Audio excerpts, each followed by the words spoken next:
For the Tuesday, May 23rd Board of County Commissioners. And I'd like to start by asking the Pastor Roger Phillips to come forward for invocation and the Pledge of Allegiance to follow, led by Commissioner Harvey. Please stand if you can.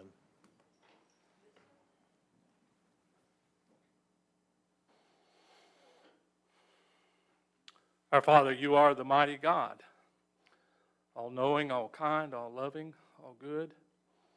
So, Father, we come this morning gathered together asking for your blessing. Thank you for this great nation. Lord, we pray that you would lead and guide our elected leaders, those that have been appointed to office. Lord, we pray for wisdom. We pray for justice. We pray for peace. Lord, pray you would continue to bless the state of ours, the state of Florida.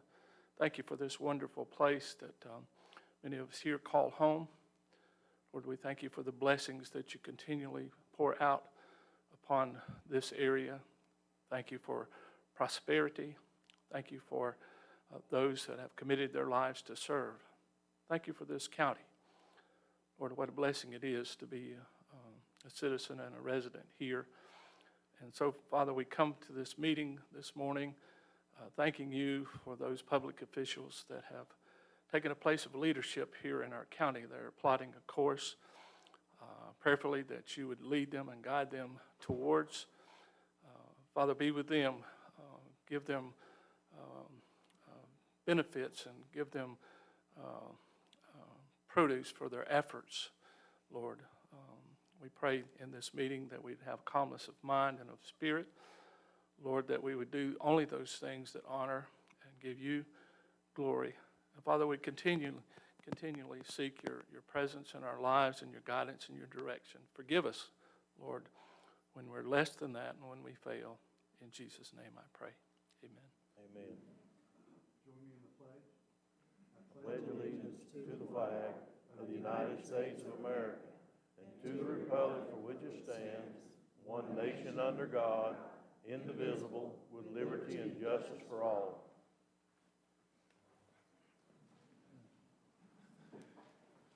Thank you, Mr. Phillips, and thank you, Commissioner Harvey. Chair will entertain a motion for approval of the minutes. Mr. Chairman, I move approval of the minutes stated in our agenda packet. Second.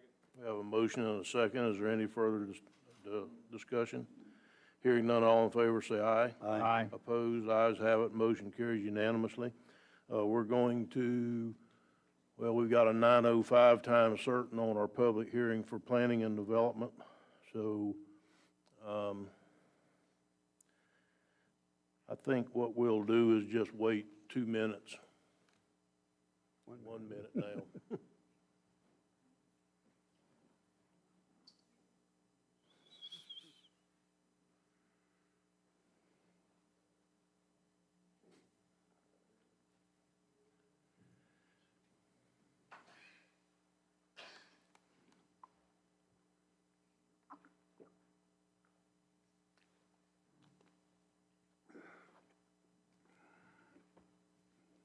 Pastor, if you'd have known this, you could have just prayed an extra minute or two and we wouldn't have had to wait. I've got a short sermon.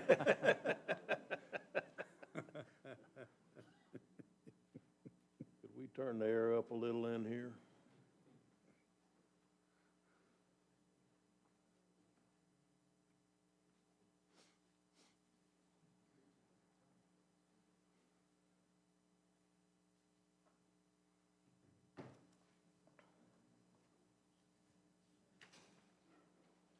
Okay, it's 9:05, time for our time certain public hearing on planning and development, and we'll go with case number PUD 2202.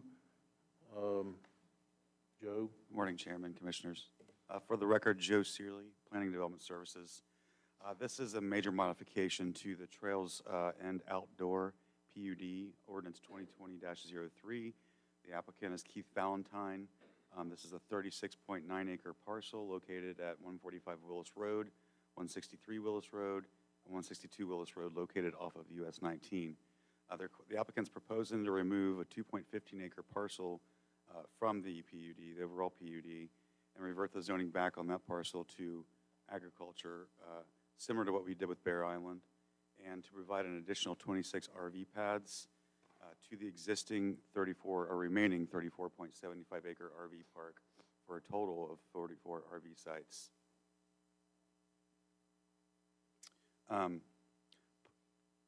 There are several parcel numbers, 4 parcel number ID numbers included with this.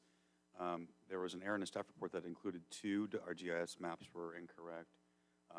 So the existing Trails End Outdoor PUD was originally approved in 2005 through Ordinance 2005-18 and later amended in 2020 to allow for the following uses: 18 RV sites, 10 primitive camping sites, 3 single-family residential units, resource-based and activity-based recreational units, or uses, events including weddings, reunions, and retreats, equestrian uses, agricultural uses, and a commercial landscape business, later approved through a special use permit. There are 2 parcels totaling 3.14 acres that are within the rural residential future land use designation, while the remaining 33.76 acres are within the agricultural future land use designation. As mentioned, the applicant's proposing to remove a 2.15 acre parcel within the rural residential future land use classification from the PUD and revert it back to agricultural zoning, leaving 34.75 acres within the PUD zoning. He is also adding 26 RV sites. Further site design review will be completed at the DRC process prior to permit issuance. Here is an aerial of the overall PUD as it exists today. That's predominantly surrounded by agriculture and some residential to the south.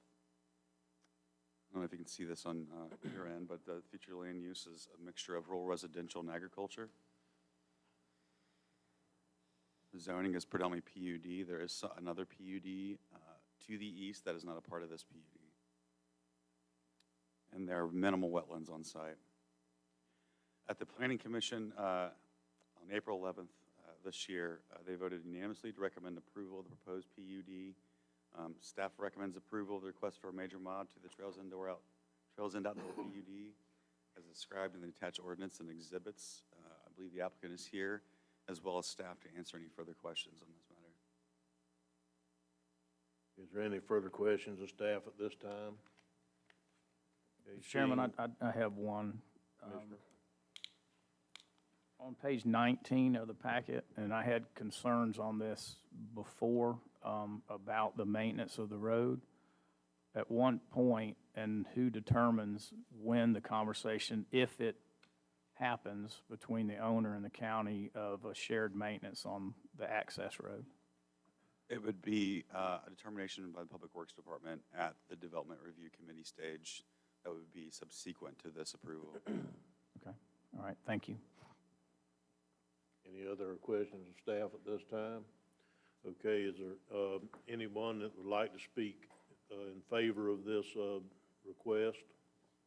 Is there anybody present that would like to speak in opposition to this request? Okay, seeing none, the chair will entertain a motion. Mr. Chairman, I move approval of ordinance number 2023-004, amending the county zoning map. It's consistent with the rules and regulation of our local PUD ordinance, and I move approval of that ordinance, sir. We have a motion and a second. Is there any further discussion? Commissioner Adams, Act. Yeah, I just would like to disclose that I have been to this property, met the owner, my family and I have been there, and it's, just wanted to let everyone know that it has no bearing on my vote today, but I am aware where this property is, and my family has visited it on 2 occasions. Well, thank you for that. Is there any more comments? Okay, all in favor say aye. Aye. Opposed? Ayes have it. Motion carries unanimously. Okay, we're going to move to rezoning case REZ 2301. Zach?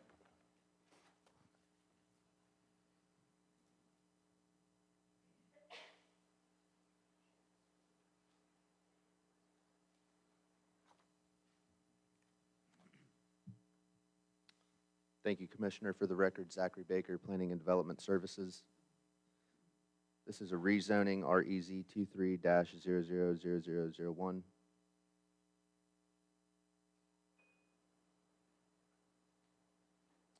The application here is to amend the current zoning map. The applicant is Albino Gall and Maria Riviera. Their agent is Jerry Diedenbach with CHW Professional Consultants, who is present today.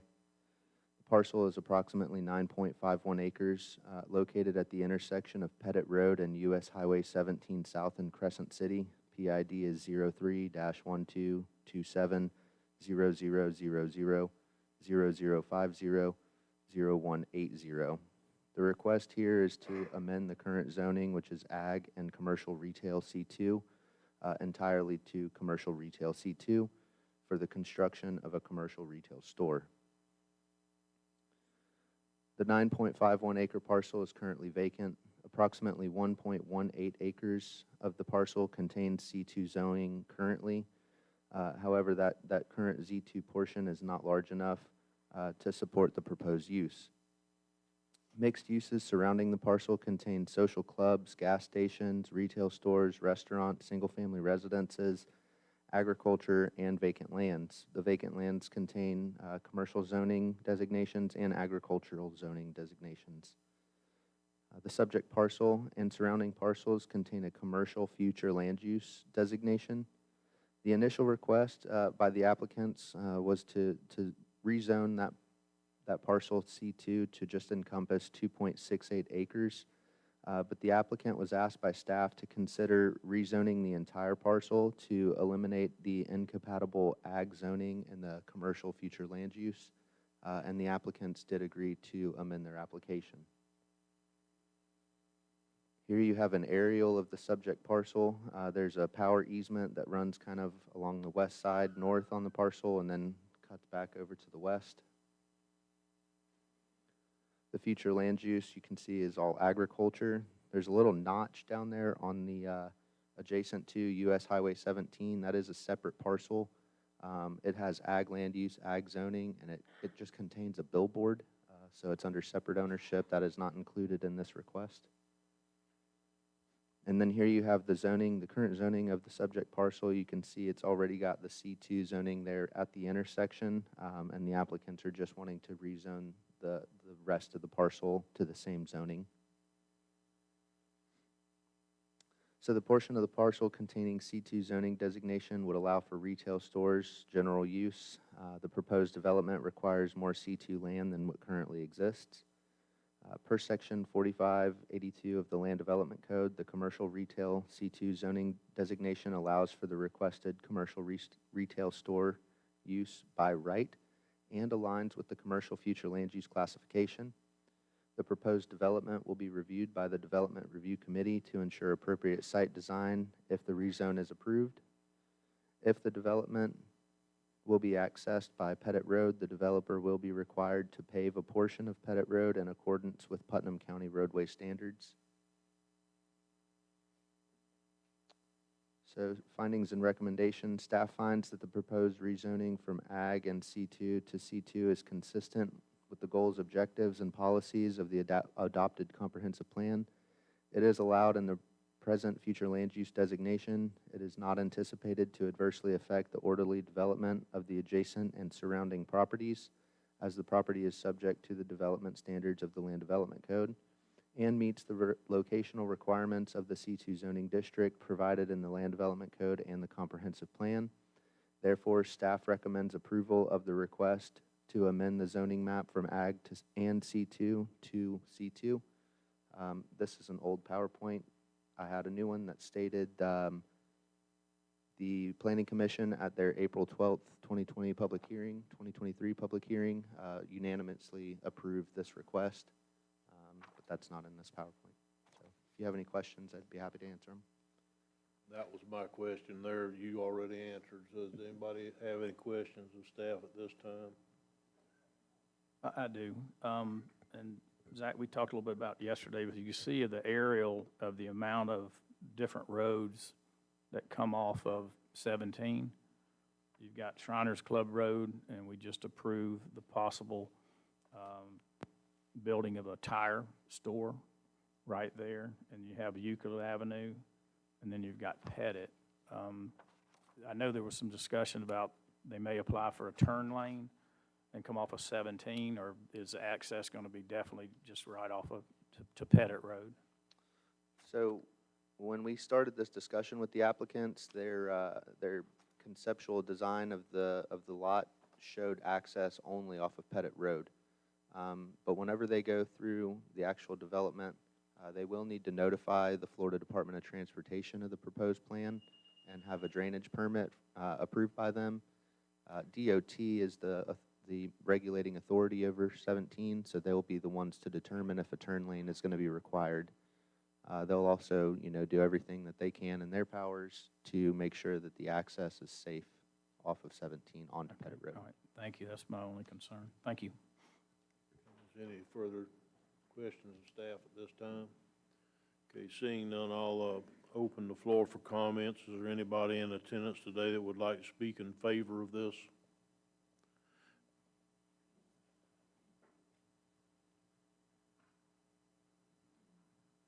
Good morning, Mr. Chair, members of the commission. My name is Jerry Diedenbach. I am the agent for the applicant. In light of staff's presentation and your lack of questions and the unanimous approval from your Planning and Zoning Board, I'll keep this as brief as possible and hope that you support this based on the staff recommendation. You have a long agenda. Have a good day. Thank you. Is there anybody today that in attendance that would like to speak in opposition to this application? Seeing none, the chair will entertain a motion. Mr. Chairman, I move approval of application REZ 23-000001 because of the land development code, and it's consistent with our land development code and the Planning Commission decision. Second. Okay, we have a motion and a second. Is there any further discussion? Seeing none, all in favor say aye. Aye. Aye. Opposed, ayes have it, motion carries unanimously.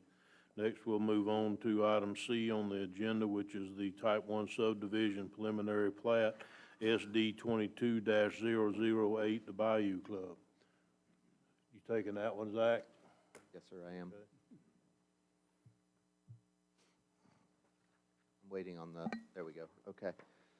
For the record, Zachary Baker, Planning and Development Services. This is case SD 22-008. The applicant is St. John's River Estates, LLC. Their agent, Bob Morgan, with RGM Engineers, is present today. The request is the creation of a 110-lot Type 1 subdivision as an expansion to the existing Bayou Club PUD. The property is located northeast of East Buffalo Bluff Road, northwest of the existing Bayou Club residential development. The proposed development encompasses multiple parcels, but the main address for the application here is 152 Bayou Drive in Satsuma. The proposed subdivision name is going to be Bayou Club 2, aka River Estates. The subject parcels are governed by PUD Ordinance 1991-20, which was approved on October 22nd, 1991, 2 months prior to the implementation of the Putnam County Comprehensive Plan, which established density requirements. So the development entitlements are already in place for this subdivision. We are just simply trying to allow them to plat this subdivision, create more lots, put in the infrastructure to support the units, and then see them move forward with building.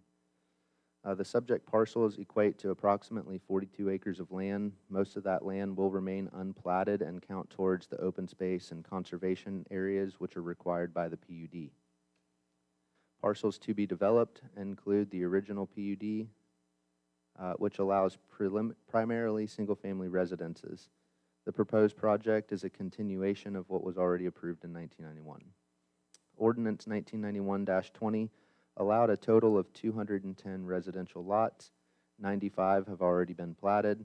The proposed 110 lots is permitted within the associated development agreement. Per the ordinance, the maximum lot size allowed in the community is 4,000 square feet. The smallest lot on the proposed plat is 4,813 square feet. The Development Review Committee has reviewed the preliminary plat, case DRC 22-018, and motioned to forward the request to the Planning Commission and Board of County Commissioners. The Board of County Commissioners is being presented with the preliminary development order to be signed if the project is approved. that will allow them to move forward with those requirements prior to completing the final plat. Once a preliminary development order is issued, the developer will be required to adhere to those imposed conditions before the final plat can be submitted. So here you have the submittal of the preliminary plat. This is the proposed subdivision. It is quite small. You can see the majority of this subdivision is taking place on the left side of the screen. This is the north side of the property, though it's just not turned the correct way. Here's an aerial of the parcels that are named in the application. If you look just kind of northwest of the existing development, you can see a stormwater pond on this aerial. The majority of these proposed units will kind of fall in around that stormwater pond and closer towards East Buffalo Bluff Road. Here you have the zoning layer highlighted on our GIS reference maps. You can see they're all included in that PUD zoning. The future land use designation here, we've got a little rural residential on the west side and then some agriculture on the east side. This rural residential was approved, I want to say 2016, 2017. The density was already established on the PUD ordinance, which predates the comprehensive plan, so that governing document will allow them to exceed the density of what the future land use would allow, but they're not exceeding the density of what the PUD allows. This map also shows the FEMA special flood hazard areas. The majority of the development is going to be in X. There's like super small slivers of AE on some of the parcels on the edge, but none of the proposed lots will be entirely within a flood zone. And then here you have the wetlands. Same with the wetlands. They barely encompass any of the proposed lots, if at all, and we don't anticipate any sort of development within those wetlands. They're going to remain the conservation and open spaces. So the proposed lots adhere to the minimum residential density requirements of the Putnam County Comprehensive Plan, given that Ordinance 1991-20 established specific density requirements for this development. The proposed lots meet and exceed the minimum dimensional requirements of the residential lot sizes stipulated by Article 3, Section 3.4 of Ordinance 1991-20. The proposed lots meet the minimum road frontage requirements stipulated by LDC Section 45-632 of the Land Development Code. The proposed development will be accessed using private rights-of-way to be maintained by the developer. Impacts to East Buffalo Bluff Road will be determined before a final plat is accepted. Drainage improvements will be provided within the proposed subdivision. The request is consistent with the goals, objectives, and policies of the Putnam County Comprehensive Plan. It is compatible with the surrounding zoning and uses, and it is consistent with the requirements of the Putnam County Land Development Code. Staff is recommending approval of the request for the preliminary plat approval for the 110-lot Bayou Club 2 subdivision expansion, subject to the following conditions. Prior to submitting the final plat, the developer shall amend the development agreement to remove the language regarding the minimum 100-foot by 150-foot parcel within the Bayou Club 2 utility area and with access to County Road 309B, East Buffalo Bluff Road, that was supposed to be conveyed to Putnam County, and the final plat shall include the proposed upgraded wastewater treatment plant with details as to how the existing and proposed developments will be connected to that wastewater plant. And the developer shall provide Putnam County Planning and Development Services a copy of the Florida Department of Environmental Protection permit or permit application, whichever is available, for the proposed upgraded wastewater system to ensure the appropriate wastewater capacity is accounted for. Prior to the submittal of the final plat, a traffic study shall be submitted to Putnam County Planning and Development Services to determine if more than 250 vehicles per day will be accessing the development. If so, a right turn lane conforming to Putnam County access standards will be required prior to approval of the final plat. And prior to the approval of the final plat, a surety bond compliant with the requirements of Land Development Code Section 45-1043 shall be provided by the developer to the county administrator and held in an account established by the Putnam County Board of County Commissioners. At the April 12th, 2023 Planning Commission public hearing, the Planning Commission voted simple majority 5-2 to recommend approval of the proposed subdivision to the Putnam County Board of County Commissioners and impose the following conditions. All roads will be repaired once construction is complete, and the water system is to be upgraded before construction begins. I'd be happy to answer any questions about the staff report and my presentation today. Commissioner Harvey? Thank you, Mr. Chairman. Appreciate all the hard work the Planning Commission did and staff on this. I have a couple of questions, though. The Planning Commission wanted to make sure all the roads were repaired, but that's not in our list of things here on page 157 on staff recommendations. Can we include that in there to make sure it gets done? Yes, so with that packet that I sent to you, there should be somewhere in there the minutes where the Planning Commission made those two additional conditions. It is, but it's just not one of the 1 through 5 criteria. Yes, sir. Maybe we could make that number 6. We can do whatever you give us direction to do. I just didn't want to amend the staff report presented to the Board of County Commissioners, making it different than what was presented to the Planning Commission. Gotcha. The other question I have on item number 3 under staff recommendations, it says an FDE permit or permit application. I would be more comfortable with just the FDEP permit and scratch out the application. I'd rather see the permit in hand versus the application in hand. That's just how I feel. And the last and final thing, number 5, to protect the citizens, and I'm sure some are here today, a bond is required. Do we know how much bond is going to have to be put up to make sure the infrastructure is up to date the way that the Planning Commission and staff is wanting? Do we know what kind of bond we're looking at, the cost of that, or the amount? We don't yet know the value of the bond. Okay. Without having the legislation in front of me, I believe the developers are supposed to provide 3 estimates, and then we turn that over to the Public Works Department for them to review and determine what amount is to be turned in for the bond. I know it's 110% of that estimated value for completing the construction. Now, I know we all know what a bond's for up here at this area, but it might get rid of some questions in the audience. Would you explain why we're going to require a bond? Yes, sir. So the bond is, it's a security for Putnam County to hold in case the developers are unable to complete or cannot financially complete the project. That allows Putnam County, we would already have the money in place to move forward, complete drainage, roads, wastewater improvements, water improvements, whatever would be necessary to ensure that the development can be completed and to make sure that we maintain the health, safety, and welfare of the public. Do you think 110% is adequate because of price increase, or do you think it needs to be a little bit more, or is that our maximum under the LDC?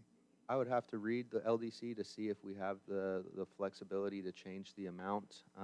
That being said, I'm not really well-versed in bonds and how much we would need. We'd probably have to defer to our legal counsel and see what we can do with that. Thank you, Mr. Chairman. Mr. Suggs, you had something? Yes, sir, Mr. Chairman. One thing that staff would like to see also included in the conditions, not only just wastewater, but water itself. Make sure that the utility system out there is brought up to compliance for all the new lots as well. And if I may, Mr. Chairman, if a motion is brought forth today, we would appreciate if that motion identifies those specific, rewording of the conditions, like Commissioner Harvey, you brought up something about scratching the permit application. We just want to be super clear with what this motion is going to look like if it moves forward today. Commissioner Adams-Zach, you had something? Yeah, with the right turn lane study, excessive, so where is that right turn? Is it coming out of the development, or where are you talking about that to be located? It would be a right turn lane into the development. Staff understands that there is a drainage kind of river pond type situation there. So we would have to work with the developer to get something that would work to meet the needs of that right turn lane. It's important to note that both the PUD ordinance and our land development code have language regarding right turn lanes with a threshold somewhere around 230, 250 trips per day. Right. So that's what we would be looking for. And, I mean, my only concern there is we're doing the study with the current lot capacity, and we know we're gonna basically have more than 200 lots in the end picture. I would just assume we say that they need to do the right turn lane, because there's, almost no one has one vehicle, and it makes no sense to me that there wouldn't be 250. It seems logical that that would be the case, regardless of a study. So if the board would like to impose the requirement for a right turn lane, you may do so, and whenever it goes back through DRC for that final plat review, we will look to see if that information is provided. Thank you. Thank you, Commissioner. I have a few things. Number one, I'd like to have a discussion and the board chime in. When the Planning Commission makes recommended changes, I would appreciate, this commissioner would appreciate if you went ahead and put them in there. You can redline them, you can underline them, you can do whatever, but it's not fair to ask us to do a second round of recommendations on top of what they voted to recommend. So unless the commissioners have a different opinion, we'll discuss it or whatever, I would like to see you make those additions to the report that you give the board from them of the actual recommendations that were made and things that they added to it. The last thing I want to do is come in here and try to build the whole wheel over again now that it's gone through the step of the Planning Commission, and if we miss something, then we drop the ball. So I would like to see that in the future. I'd like to see that the changes recommended and in a form that we can then make the motion. And if we want to include some additional, we don't necessarily mean to not include what they've already done, but if we miss one in the motion that you just asked for, then we've dropped the ball. So I would like to see that in the future. Also, I don't think that we have enough, for a better word to say, and I don't think we have enough teeth built in this to make sure that the developer doesn't start this project, start getting it to a point to where they're hooking up additional units or whatever, and then they just turn around, walk away, and we've got a bond. That bond, as you well know, is not going to cover what we have to do from now to the end of time if we have to take over this wastewater plant. I understand from emails that I've received from some of the residents in the area and some people that are that know what's going on down there, that the existing plan is not exactly 100% at the current time. So is one of the recommendations or one of the ironclad things that we have in here, I know we're going to request that they have a bond, but that bond's got to cover finishing all the additional roads. If there's a second phase that's coming, it's also got to include a bunch of things other than just the wastewater system. And the last thing I want is the county to end up owning that wastewater and water plant over there. It'll be the same thing that we're dealing with out at Buena Vista on the river out there that's costing the taxpayers hundreds of thousands of dollars. So I don't want that to take place. The developer needs to come in and put that plan in place and to have an ironclad backup in case they walk away, that somebody else is going to take care of it. And I don't exactly know how to make sure that happens, but if we don't make it happen with some level of confidence that we're not going to wind up with it, this commissioner is going to vote against this. So I've got to have an ironclad way that we feel absolutely comfortable that the developer is not going to start putting in units before that existing unit is 100% up to par for the whole development, water and sewer.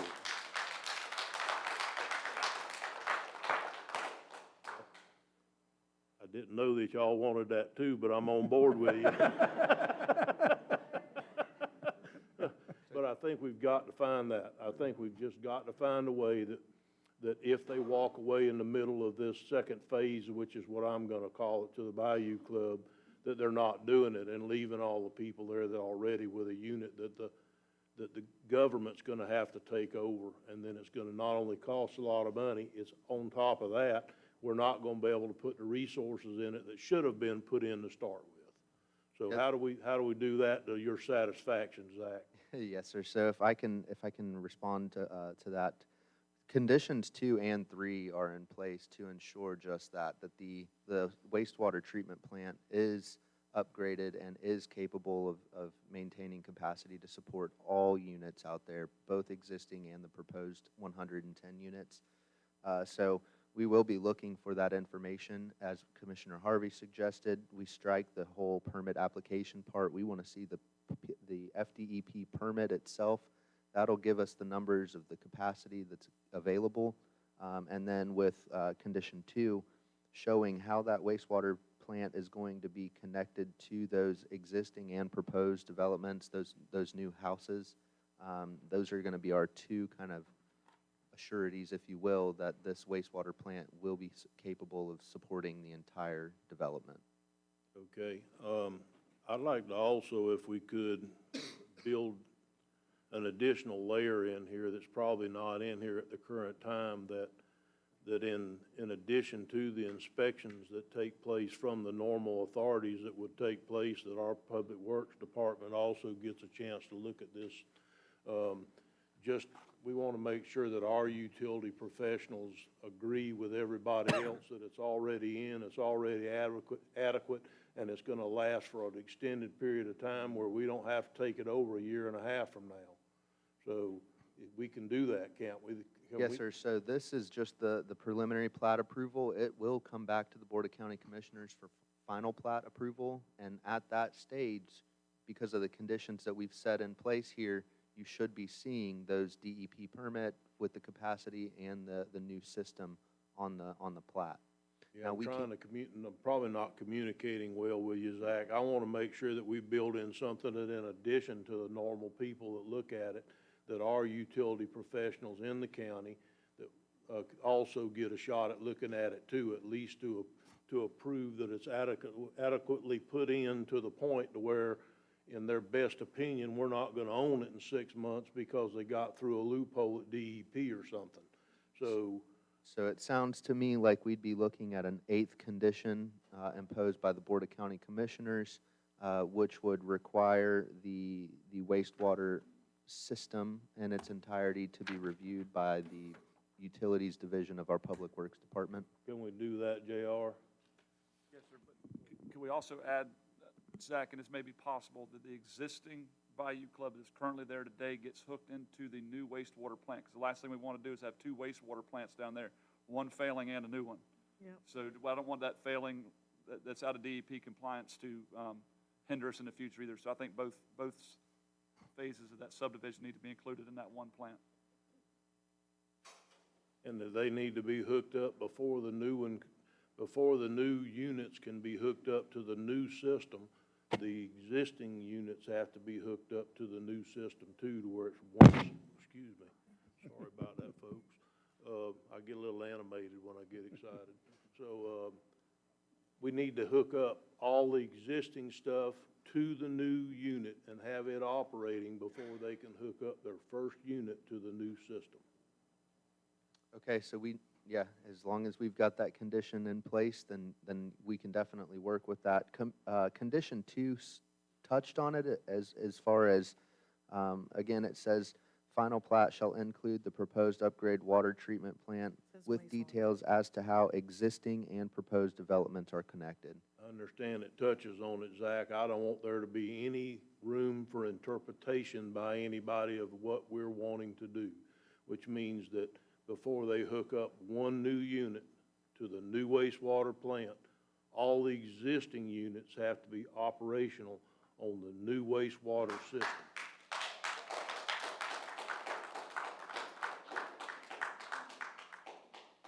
So it sounds... It's just the right thing to do. If we need to write another comment, that's what... You're right. I did not hire any of these people that are clapping. So if I'm hearing that correctly, Commissioner, it sounds like a 9th condition that would require all existing homes be connected to the new wastewater plant prior to any new home being connected to that That is waste? correct, sir.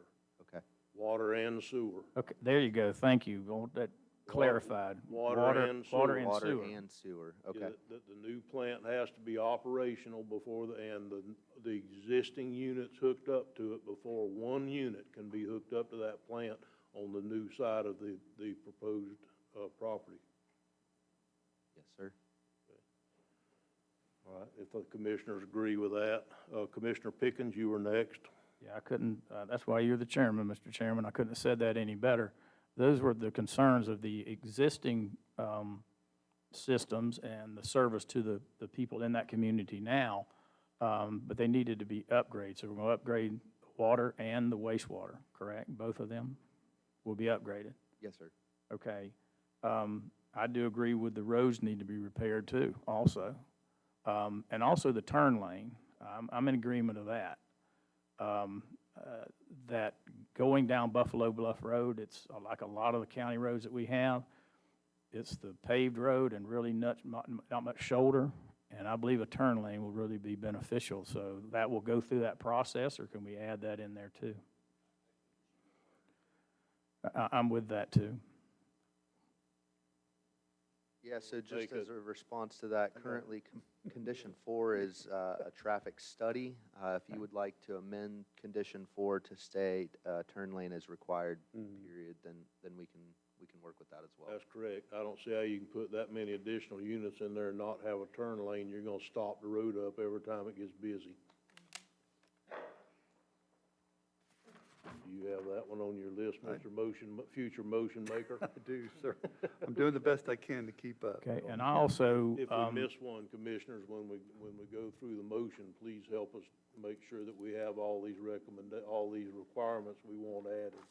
okay, and then also, most of the commissioners up here have had to deal with either wastewater treatment plant or a water system that, for whatever reason, was not taken care of by the developer or whoever put it in, and the state says, no, it's now the county's responsibility. So that's why I want to make sure the sustainability of this, is it continue to fall on the developer for these utilities, or did it revert back to the homeowners association at some point? So I'd let the engineer kind of speak to this. From my understanding with plats, if those facilities are dedicated to Putnam County, then we have the responsibility to take them into our maintenance agreement. However, if that wastewater plant does not meet our wastewater plant criteria, it's going to be hard for us to maintain. We would have to essentially rebuild. So that's kind of the contentious point in speaking with Sam Willis, is there's essentially two sets of standards for a wastewater plant. Putnam County has a little bit higher of a standard.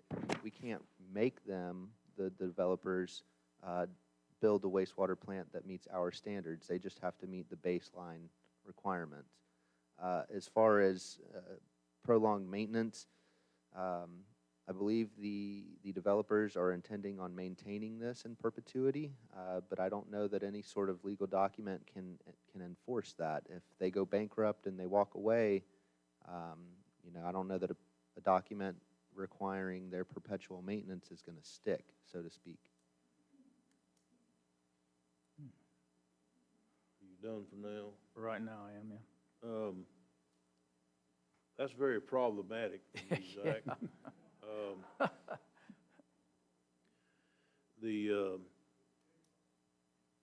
I don't really know what the end of this agreement is gonna look like, but I know that the one right now gives me heartburn so bad I need a roll of Tums.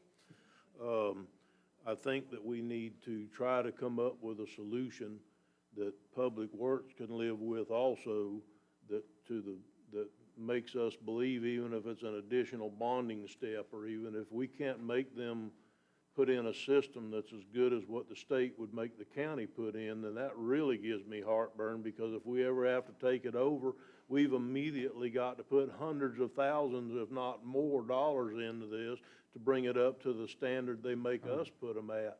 So why is it that we can't make them put in a water system that's to the level of what the state would make the county put in if we own the water system?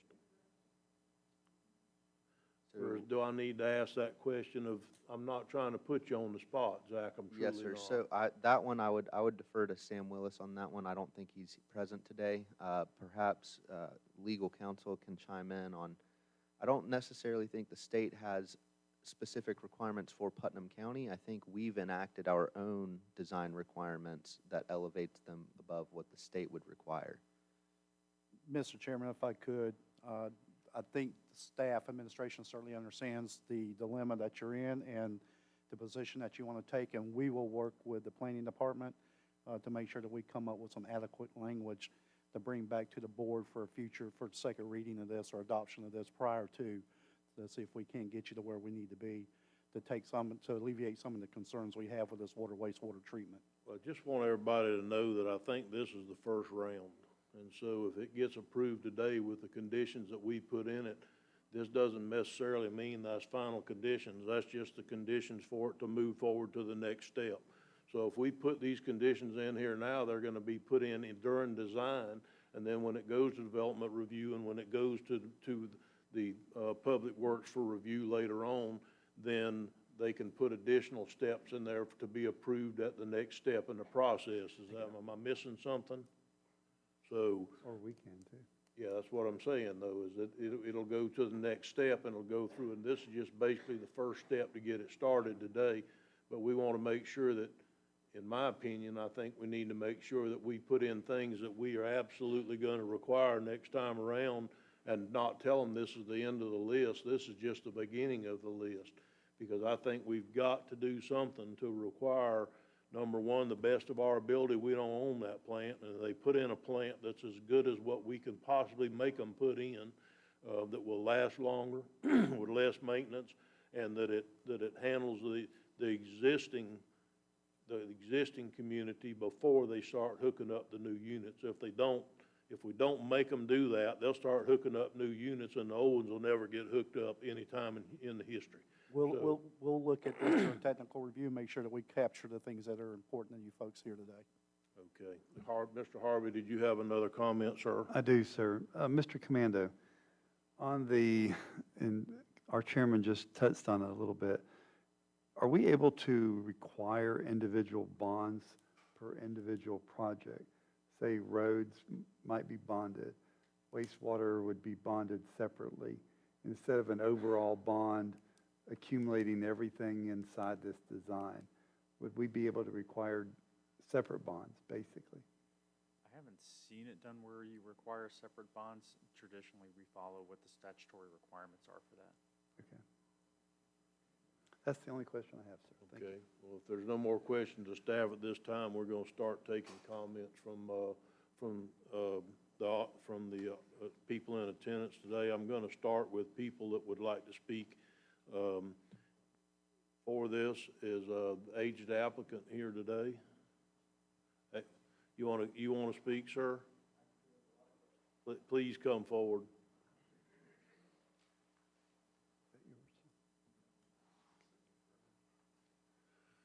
And if you'd state your name for that and address for the record, Bob.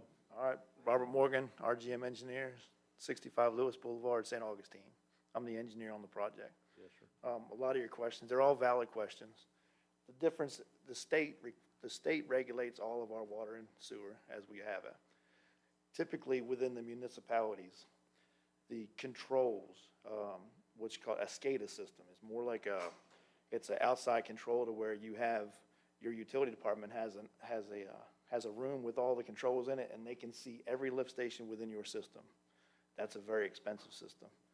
That's typically where the difference is in the controls, as far as, let's say, a $30,000 lift station versus a $70,000 lift station. It's just the control so that they can see what's going on. Typically on a private system, they don't require all that. The main workings of the system is still governed by the state with DEP, so it still has to have the same factions. Everything has to be the same as would a county station, minus those controls. So if for some reason something defaults or goes away, the station's still designed to the same standard, but maybe controls might have to be added. That's the only thing you would have to do. So there's where the big difference in a cost expense is. As we addressed in the planning commission, aware of all those problems, and I've been out to the site several times. And it's very valid too, which I was gonna talk to Zach, as far as prior to any building permits are issued on any of the new lots that are going on. Typically, the infrastructure is inspected, all new cleanouts, the plant be included, all within that. Prior to any building permits being issued, that should be a requirement to have. The existing system is going to be replaced. We've already talked to the owners, we're removing all of that. Gonna put new facilities in place. Have them all online prior to any building permits being issued. I think that's a big way to solve that question, because then we can't go vertical on anything until that's done. And I think that's a good way to solve it. I think that's what we laid out this morning so far, is that we want all that in place before, yes. Correct, and I think that's the way, and you do have a, as in most counties, there's holds on any kind of permitting in the clearance sheet process, because you still have to get a clearance sheet prior to getting a building permit. So when they make sure they meet all the setbacks and everything else, before that building permit's issued, they should be required to have all that in place. Putnam doesn't require permits, clearance permit like St. John's does. Right, And okay. so, but we could deny a permit being issued until a certain set of circumstances comes in place like you just laid out. That's correct. I think that's the easiest way to do that. And the intent of the owner is to provide these services. I've talked to the owners multiple times. They're aware of it. I've looked at it with Sam Willis twice. We went over and looked at it, and it's bad. It's very bad. So the intent is to replace those systems. Replace them, not fix what's there, replace those systems. And I've been working with the contractor that's been doing a lot of research on trying to figure out different ways to accomplish that. So whether or not we put in a new wastewater plant or an infiltration system, it'll be rectified. Any questions more on the utilities? Anybody have any questions of Mr. Morgan at this time? Yes, All right. Mr. Wilkinson. Can you discuss the current drainage and erosion issues that's there at the Yes. site? As we talked about in planning, there's a couple of the inlets that are at the end of the road that go into the existing pond that was there. There's no homes around it now. All of that will be maintained and brought out. When it's all cleaned up, those things will be there's connections to some of those inlets that will have to be cleaned out. So that'll all be addressed when we do the new facility. We put in a new roadway and all that stuff. And as far as the turn lane goes, on that inside down there, I don't think, as far as where that canal is, it's only, was it 25 mile an hour through there? I don't think the turn lane will be that much of an issue. I was texting some of the partners on here. Is it 45? All right, well, it won't be that long. So the turn lane won't be an issue. I talked to him and he's fine with that on Buffalo Bluff. So we understand the need for that. As I did the ITE trip generations on there, and peak hour for the entire subdivision is about 130 peak hour traffic. So kind of looking at that, it's not too much more, but we understand the need for it. Okay, Commissioner Pickens, did you have something, sir? Unfortunately, that road becomes a racetrack. Oh, yeah. So that 25 would turn into 45, and that 45 turning into 65. And there's a railroad track right there too, so definitely a turn lane is needed, so. That's right. Yeah, I think it's gonna have to be a requirement. There's no doubt about that. And that's fine. You know, I'm not trying to disparage your clients at all, Bob, but historically, a lot of times, people with good intentions comes in and have problems or run out of money or different things, and they're not able to do the things that they promised or wished they could have done up front. And so we've just got to make sure that when we go through this addition to this development, that we make sure that they either do what they do or they can't move forward with their new homes and their new additional residential units to this. And I think that in order to do that, I think it's only the right thing to do to try to take care of the existing residents first and do what should have been done back in the past and get them up to date before they're allowed to go forward and make profits on their new units. That's I think right. that's just the right and fair thing to do. And that makes sense, because that happens all the time. Yes, Developers come in, clear property, and walk away. Well, we do this for a living. We know what we're talking about. That's so, right. yes. Yes, we do. Okay, is there any more questions of Mr. Morgan at this time? Thank you for coming today, Bob.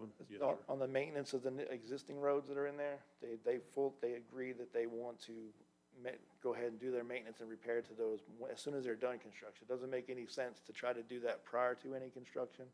And then the maintenance and everything, there is a homeowner association set up with their fee assessment. So once it's developed and all the lots get going and everything's worked through and all that stuff, that homeowner association should be responsible for taking care of any maintenance, any kind of infrastructure. So that's where I that don't comes have a once problem it's with done. that at all, once you get it to 100%. That's right. But Get if it you're started. gonna go in there and tear up the existing roads to put in your new part of this subdivision, then you should be required to at least bring those up to 100% before you turn them over to the homeowners association.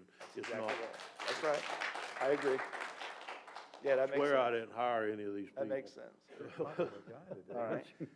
So anyhow, I think that we've got to build that in there to where we start from scratch like it was a whole new subdivision. And that's understandable. That's And, right. and then you can turn it over to them, and then they can start assessing properties to maintain future problems and not have one facing them the day that they take them over. That's right. I agree. There was an owner representative here. Did he want to talk? You want to talk? He's good. Okay. All right, guys. Is there any further questions of him? I have- Bob, go ahead. Can you address the storage units? It looks like there's some utility, I guess some of the homeowners are concerned that you're removing the storage units. Well, within the PUD on that said, there's nothing defined as far as storage areas and storage units, but we can address that with them. But there's nothing defined as far as those go. As far as the original PUD doesn't have any allotments in there for storage. So there was none in the original one, is what you're saying? Yes, ma'am. So all the original stuff didn't have that in there. Well, it kind of reminds me of the type deal, though, that a friend of mine used to tell me years ago, that when you're going to build sidewalks for a school, what you should actually do is just not put them in for the first year and let the students make paths. And then everywhere there's a path, go put the sidewalk in later. And the reason I use that analogy is just because there was no original storage room in this area, the residents have used a portion of this for a storage area throughout these years. And so it's basically, they've made the path for the sidewalk. We just need to try to come up with a small area if we can to continue letting them use storage, because I don't believe the homeowners association allows them to put certain things in their driveways. That's or in correct. front of their house. You need to have a little area over there for them to put it if you can find the room. We can try And that. I don't know that I'm into requiring that, but I sure think it would be the right thing to do it. The new wastewater system that's going in is going to be much more compact than what the existing system is. Right now, we have 2 leach fields. It's a massive system, antiquated, it's old. So that's probably going to be reduced by a quarter what that size is. So within that area, there could be some concessions there. Yeah, maybe that's if a you big could deal. ask your people if they would consider using that as part of a new storage area where, I mean, I know that the residents that live there don't want to start having to go down to a storage yard and putting their stuff in a That's right. storage yard down the street. That'd be a pain. So if you could find some kind of storage, I think that it would really help a lot with the I project. think with the new condensing, that system's going to make a big difference. Okay, good It's going to deal. free up a lot of space. Thank you. All right. Is there any other questions of Mr. Morgan at this time? Thank you, Bob. Appreciate it. Yes, sir. Thank you. And is there anybody else in the audience that would like to speak in favor of this? Favor? Okay. I've got a list of them here this morning. Let's see, Bayou Club. I think this is Bayou Club. Bayou Club, Bayou Club, Bayou Club, Bayou Club, Bayou Club, okay? I'll call every single person on the list. The only thing I request is that we don't say the same thing over and over and over again. I promise you we'll hear it one time. We'll sit here as long as it takes to listen to every single person in this room that wants to speak. I'd like to request that you try to keep your comments to 3 minutes apiece if we can. I'm not going to hold you to that hard, but I would really request that you try not to say the same thing over and over and over. We'll hear you, I promise you, whoever says it. So with that being said, I'm going to start with Mr. Kerry Rowell.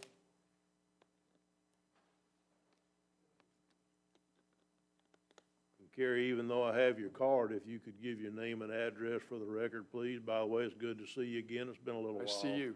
My name is Kerry Rowell, at 343 East Buffalo Bluff Road, just down the road from where this development's going in. And I want to encourage the commission, y'all have gone into the details and done a great job with that. But let's take a broader view. Is this going to be good for Putnam County or not? Putnam County suffers from economic stagnation compared to the rest of the state of Florida. And I can prove that to you by just looking at financial services. You can assess the health of a community, the economic health of a community, by looking at the strength and weaknesses of its financial services. Years ago, Crescent City had 3 banks. Now it's got 1.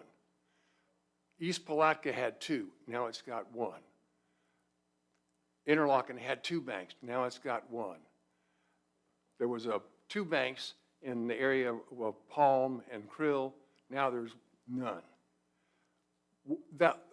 That is a clear indication that this county, compared to other counties in Florida, we're going backwards. We're not keeping up with the times. And the reason that's happening is we've made a lot of short-sighted economic decisions by allowing more and more low-cost, high-density housing in our county compared to other areas. We don't need more mobile homes in Putnam County. We certainly don't need them on Buffalo Bluff. Look at the number that are already there. It is, you know, it's going to be a lot more traffic. It's going to be a lot more citizens that aren't going to be paying enough taxes to support the services that they're going to need. So I encourage you, you know, the details are wonderful, but look back and take a broader view and just say to yourselves, is this really going to help Putnam County in the long term? Is it going to improve the demographics of our county? If we're patient, good things are coming. You know, there's a lot of land that's been bought up by Johnny Morris down there in the Willac area. There's going to be some significant upscale development that is going to be coming to our area, I believe, in the near future. Why let this property, which is right along Dunn's Creek and Murphy's Creek area, why let it be developed in mobile homes when it can be developed into upper income, single-family homes? I don't understand why we keep making those same mistakes over and over and over again. Thank you for your time. Thank you, Mr. Rowell. Commissioner Adams, Act. Yeah. The financial services thing is an interesting concept. Maybe we can talk about that offline. We need to accommodate housing of all types in our plan overall for the whole county. And the places to expand like housing is where there is like housing. So it makes sense right now. Someone can put a mobile home on just about any lot in the county. So that would be where we would address that first. Putting them where like type housing already exists, I think makes sense to me. And adjusting the land development code in a way that allows us to start accommodating that in non-developed parts of the county that don't have that type of housing already makes more sense to me. But that's just my comment in reference to what you're saying. Thank you, Commissioner. Next, I'd like to ask Frank Jones to come forward.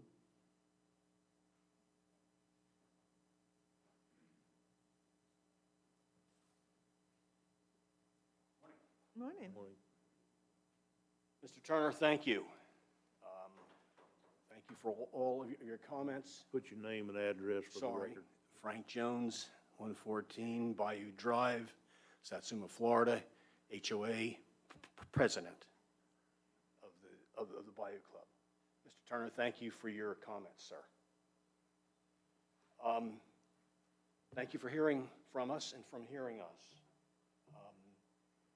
A lot of my colleagues are going to talk about some of the other issues that we're all worried about. The erosion, the fact that the owners still, even after being mandated to contact us, have not. We have no contact with these people. The storage, everything else, okay, that'll be covered by other folks. What I want to talk about is, if you will, the smoking gun of what we're really, really, really concerned about. These current owners that you're looking to give a plat for 110 homes, they pulled 4 permits for 4 homes last March. To date, 15 months later, no end in sight. Throughout this whole process, we've had to deal with garbage blowing around. We've had to deal with, right now, the grass is again 3 feet high around these properties. No garage doors, in some cases, no exterior doors. We have snakes that have been spotted. We've got all kinds of varmints. We've got rodents. So, quite frankly, if they can't complete 4 homes in 15 months, we're looking at 110 homes. If you extrapolate that, I mean, is the Bayou Club now going to become this wasteland for the next, 10, 20 years? I mean, we're concerned because at every juncture, at every time, every point, we've been misled or just not contacted. So, again, I've heard a lot of very, very positive comments today by the county. Thank you for all of that. Just think about us. Think about us. I personally both invited and challenged the other board to come. Look at where we live. See what we have to deal with. Why do we have to put up with trash? Why can't these folks come in and do what they say they're going to do, stick to existing codes, time frames, and build like they should? And the other thing is,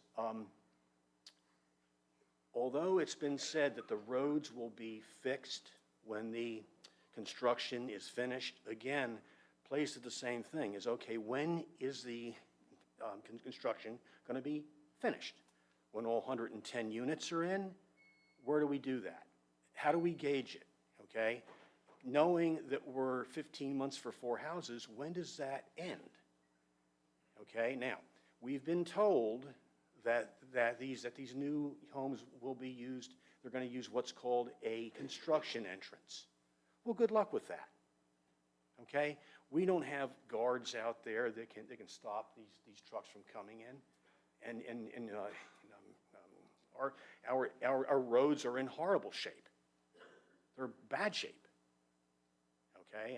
And I will add that I had contacted the owners about 13, 14 months ago and basically begged them to tell us what their plans were going to be so we could fix our roads, and we got no response. So at every juncture, every point, every turn, Bayou Club, myself, colleagues on the board have reached out and begged with no response. But anyway, folks, thank you for your time. Thank you very much. I appreciate you. Yes, sir. Thank you. That's actually a pretty good valid point he just made, that how do we make sure that they actually take care of the roads during construction before they make, at the end, they bring them back up to 100% before they turn them back over, because if there's no time frame in this for how long it takes to do it. So how do we put something in there that says that they have to maintain the road to a certain level during construction? Because, I don't know how long it takes, and I don't really care, as long as they bring the current roads, or they keep them in a good passable and a good drivable condition while the new construction's going on the new stuff. And then at the end, they've got to go in through the bond that we're going to make them have and redo the roads. So I'm okay with that part, but that's a very good point. The way that we have it set up now is basically they can go in there and just destroy all the roads and not do anything, and then maybe never build the last house, and they never have to pave the old road. If we put in there that, I'm just playing the devil's advocate a little here, so if they never finish their subdivision, then they never have to pave the roads. If that's the case, then That's our concern. it might keep them from ever paving the road or bringing it up. So how do we build something in there that makes them do something as we go? Well, I mean, it's part of the conditions of the project where they wouldn't get a CO, and when they provide the as-builts, they couldn't get the CO to complete the project. But if they're only doing a part of this as they go, and they're only doing, say, 5 houses at the time out of the 100, they can get COs on them as they go, and if they never get to the end of their build-out or the end of their project, then they don't have to come back and do the 100% maintenance of the road to turn it over to the homeowners association. They could attempt to turn it over early and say, if y'all want your roads better, do it yourself now. So, I mean, it could be done because if we require them only at the end to do 100% maintenance on the roads before they turn it over, if they never get to the end, they'll never have to do the maintenance. And theoretically, it could be years of them doing construction traffic through the existing roads and nobody maintaining them. I mean, But as they move forward, there's still people from the county that have to come out and approve different stages of the project. So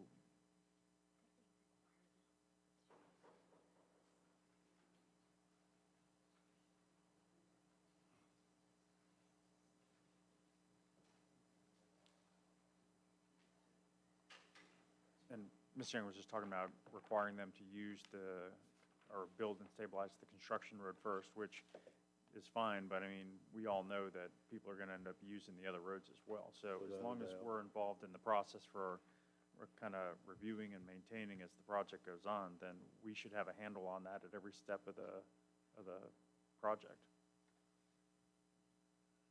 wonder, could we, they do have a separate construction entrance, I think, designed into this project, don't they? There is one, sir, but you can't really monitor it being used. I mean, Yeah, but usually, I'm in the construction business outside of here, and I'm telling you straight up, if somebody tells me not to let my guys drive in that road over there, don't let me catch one of them driving in that road over there. So, you know, it can be done through the contractors on site to say, y'all cannot use that access road. A lot of subdivisions that contractors work in require you to use a certain access. The paper mill even does it. You can use gate number so-and-so for this project, and that's it. Now, they have full-time people watching it, but a lot of the subdivisions don't, and don't let your guys get caught on the wrong road in there. So there are some things, it's not 100%, but if they require them, most people will do their best to comply. Commissioner Harvey? Thank you, Mr. Chairman. thank you. Again, going back to my question a minute ago, I think an individual bond would satisfy the requirement, you know? Yeah, my only concern is what Mr. Jones just said, which is an absolute valid point, is that if our bond requires them to step in at a certain point and use that, and either fix that issue or utilize the bond, if they don't fix the issue and they never reach that point, then they never have to do it. Well, maybe we could put a time limit versus a construction. We could do something in that. Or maybe even build something in that says that they have to maintain the roads at least at a 80% level throughout the project. Right. I mean, maybe, Commissioner Adams, did you have something, sir? I guess, just because I don't know, how are these roads maintained today? Like, who's responsible for them today? Through Is the that- homeowners association, I believe. So, I don't believe they're county-maintained roads. so in the end, the builder at the end is gonna fix what the homeowners association was supposed to be maintaining all along. Well, but and make it the new problem is in the throughout new, the holes. the new part of it, the way this supposedly works in a homeowners association environment, the ones that I've had dealings with in the past, is basically you get a road that's at 100% or close to it, and then you start giving assessments every year, and you bank that assessment to help with the mowing and what have you as you go. But hopefully you're getting enough money to where when the road goes bad or needs resurfacing, you can have the money in the bank at that time to resurface that road. Right. So, but if in this situation, they've been there a long time and they've been collecting it on theirs, but there's a new whole section that's being done out there. If they destroy the roads in the existing one to build a new one, then it's up to them to do it. That's not fair, because if they never did the new addition, then they wouldn't destroy the existing. No, I roads agree with trying to that build part. it up. But So- the comments and the stuff that I read in emails and stuff was that the roads are terrible already. Right, but. So are they required to maintain them to the level of, and someone made that comment here today, Are they required to maintain to the level that was existed before they got there, or to brand new? It sounded like they were gonna go and brand new everything at the end. So given that, as long as they don't make it worse, I think, Good point. yeah, I think that we don't need to put a timetable on it, because as long as they don't damage it further, they're only required, they're doing that as an add-on to make it more palatable that they're coming in there, in my opinion. That's what it sounds like to me, because I don't think they're required to redo every road in a subdivision, because they're adding on to it. That's just something they're doing to make it more palatable to everybody. Especially if they had a construction entrance. That's Right, the right. answer. Okay, next I'm going to ask Alexander Hardy to come forward.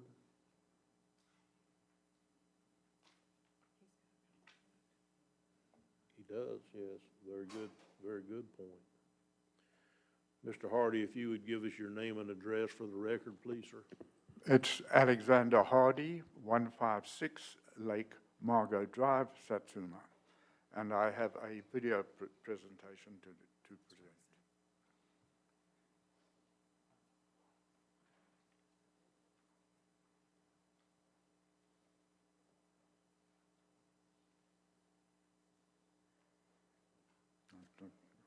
It started 3 minutes over again, if you would, whenever IT catches up. I didn't figure you'd mind, Mr. Chairman.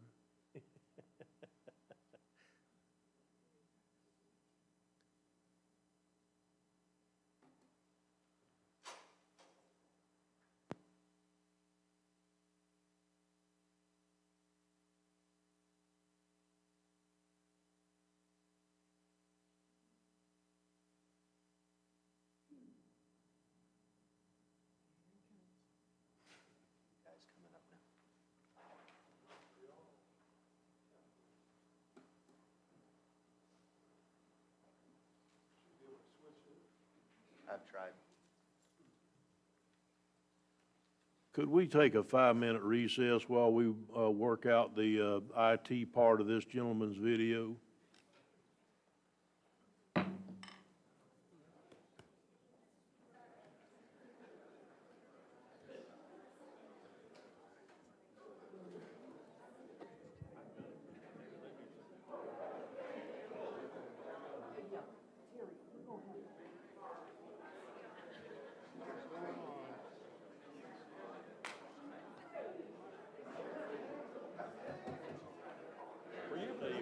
Do another meeting, or just go ahead and do it today? That's good, whatever you want.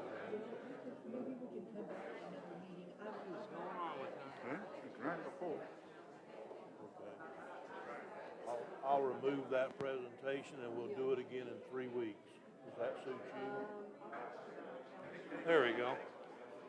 Whenever, I don't think I could adjourn this public hearing in the middle of it to do the presentation. I'm sorry, if I'd have known I would have done it before the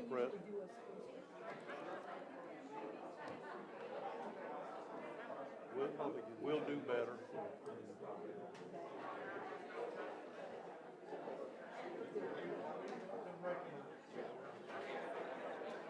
Sorry, Libby.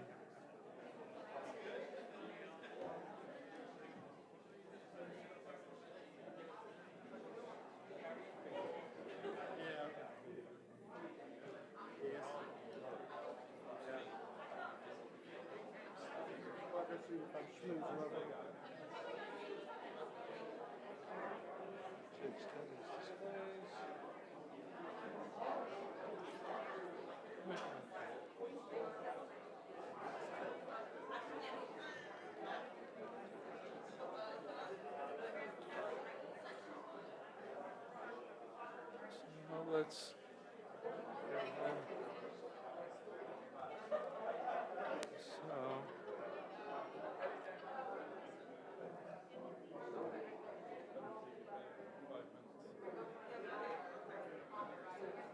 Okay, so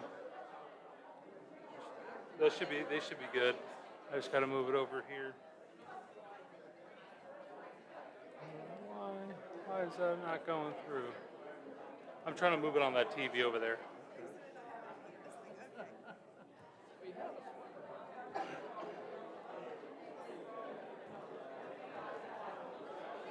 Can I borrow your blanket there, Commissioner?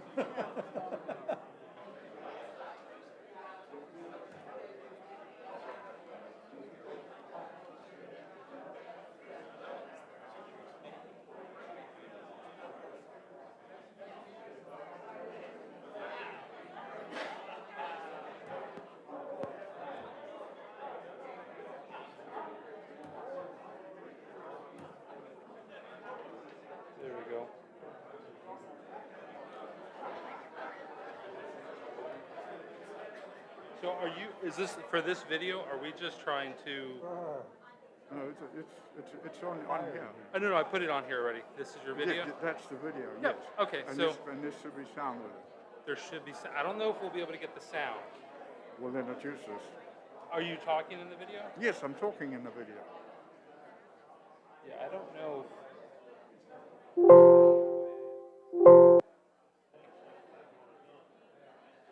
I brought this in last week, and she plugged it in somewhere, and it ran. Well, it runs, but the problem is I'm not getting any audio from the actual, I'm not hearing any audio. But as you hear, like watch, if you listen, right? Yeah? For example, there is audio, watch. You can hear that, right? Yeah? But the audio in the video, You haven't picked it up somehow. it's right here, watch. I have the audio here. Audio is maxed out, but Hey, it worked last week. I don't know. I mean, there is audio, and the audio is going to there. You know what? Can we cuddle up together there, Mr. Chairman? No, so this is just right. You need to just. The you audio need to might be working, but it might be need to very speak low. more, get upset, Because it's hard to move hear right around now because some, or everybody's get more talking. animated or something. So, I tried to bum a blanket, but, so when you're ready, We got more of all you them. can do is push this button. All right? But if nobody can hear it, it's useless. They might be able to hear it. Hey, once- last week it worked, and I I'll call them was last, through the so I office don't on the know. other side. I'll and we ask them heard at it. that for the Bayou Club. I'll tell you what. Let me go. Let me hear if I can hear it on here. It may not just be that loud. So give me 1 second, okay? Okay.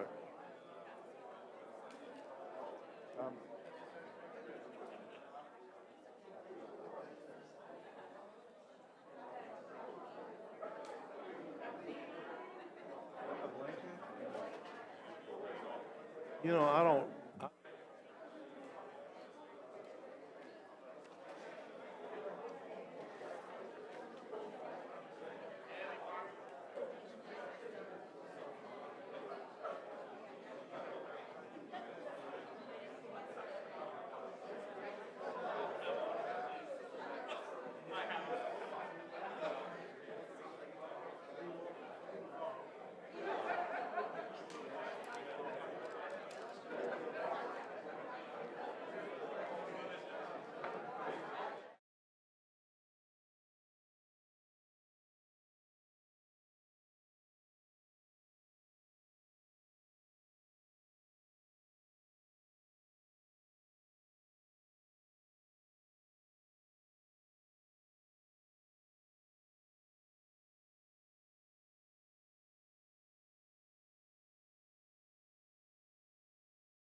and single-family residential area development in blue.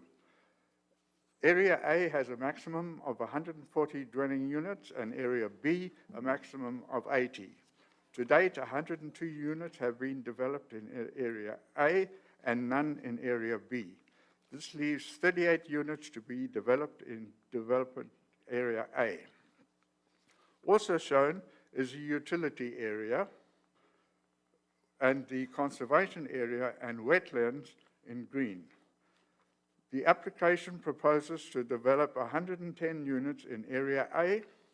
Together with the 102 units already developed in Area A, this means 112 units will be developed.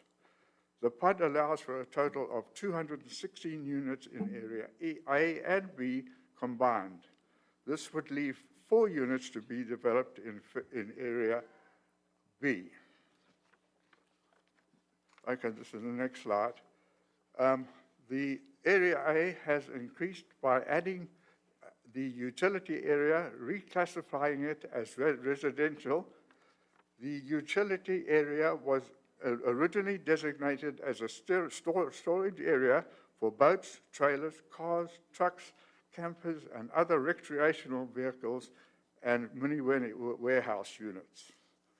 The present residents enjoy the use of this storage facility. The question: can a developer drastically change the PUD to the detriment of the existing residents? My comments on the proposed plans. The application develops roads and lots in the conservation area and wetlands. The lots up against the rail reserve a rail reserve are just a slum. Some of the houses will be 60 feet from the center line of the track and others 100 feet. The drainage needs to be looked at by a hydrological expert to determine what happens to the pond during a hurricane-force storm and not as the pond is now. We seem to have got behind here. The question: why does the developer not develop the Bio Club as it was proposed in the original PUD? Extend Lake Margot Drive and Pine Lake Drive to the end of the pond and build the 38 units that were allowed in the Area A, and then develop Area B, the 80 units that can be developed in Area B. This proposal, the original proposal, has significantly less roads, significantly less earthworks, and will cost far less than the proposed 110 units crammed into Area A. This raises the question: what is the developer's plan for Area B? That's it. Thank you, Mr. Hardy. Anybody have any questions of Mr. Hardy at this time? Thank you, Mr. Hardy. Next, I would like to ask Mr. Mark Sandoval.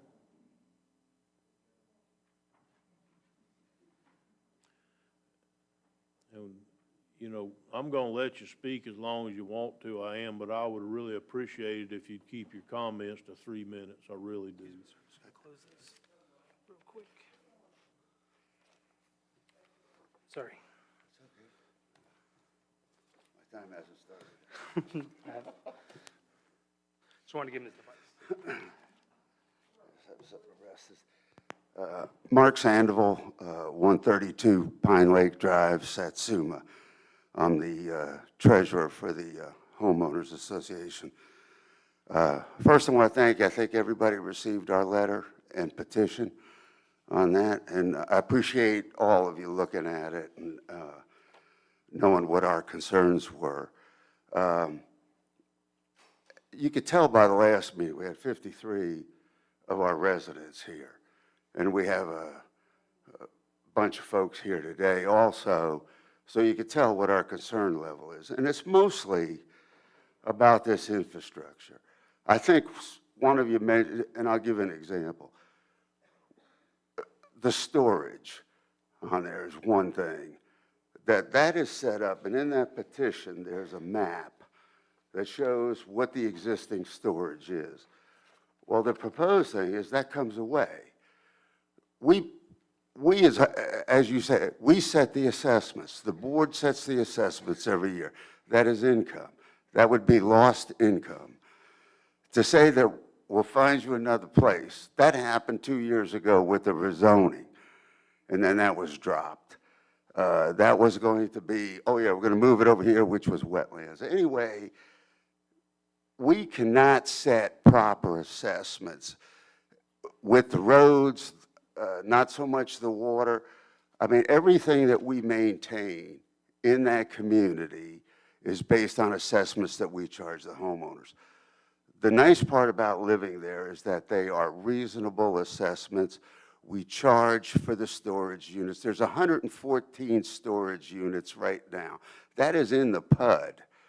That is already there. So this was a surprise to us to see this come out.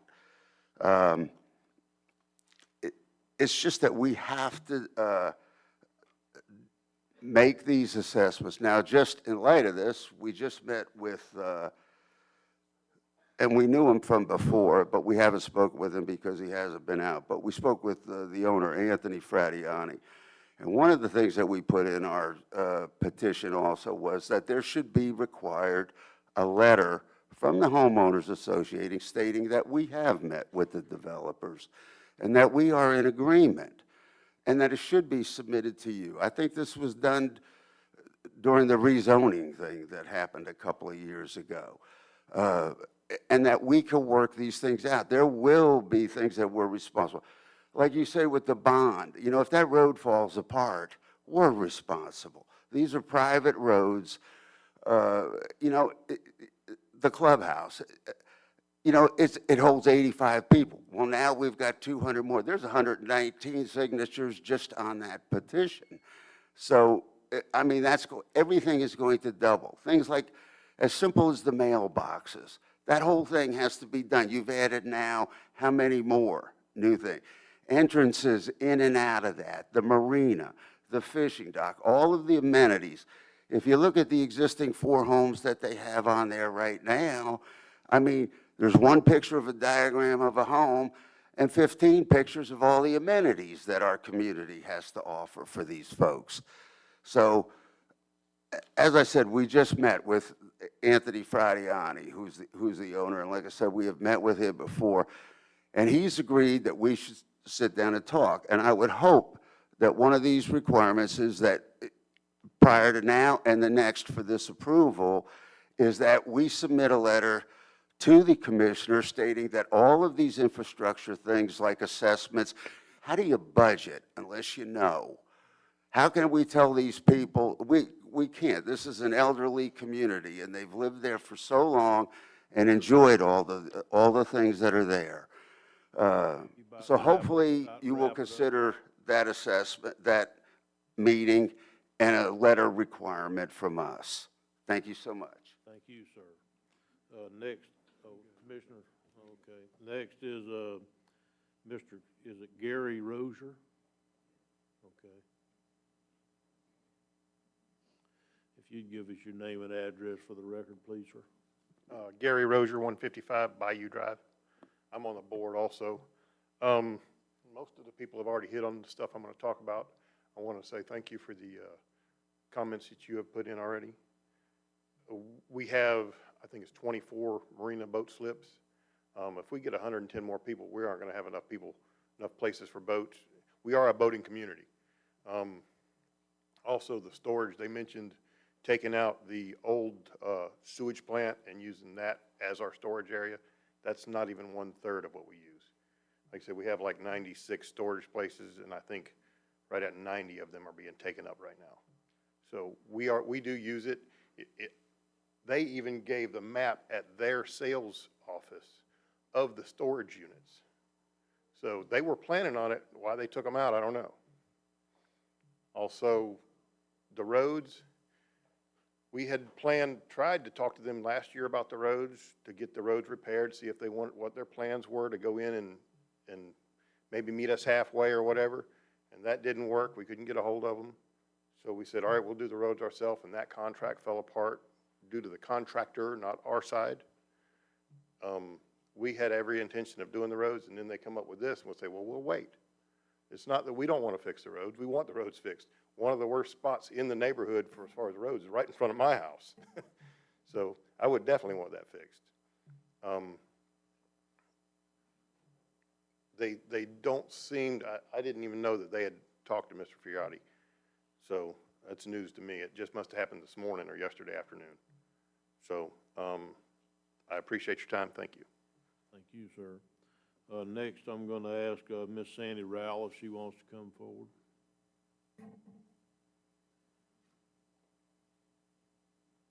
Thank you. My name is Sandy Rao. I live at 343 East Buffalo Bluff Road. I'm almost at the end of the road.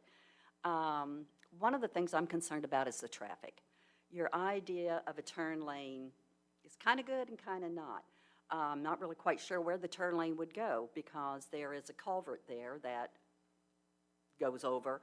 Then you have the sales office. Then you have the road into the club.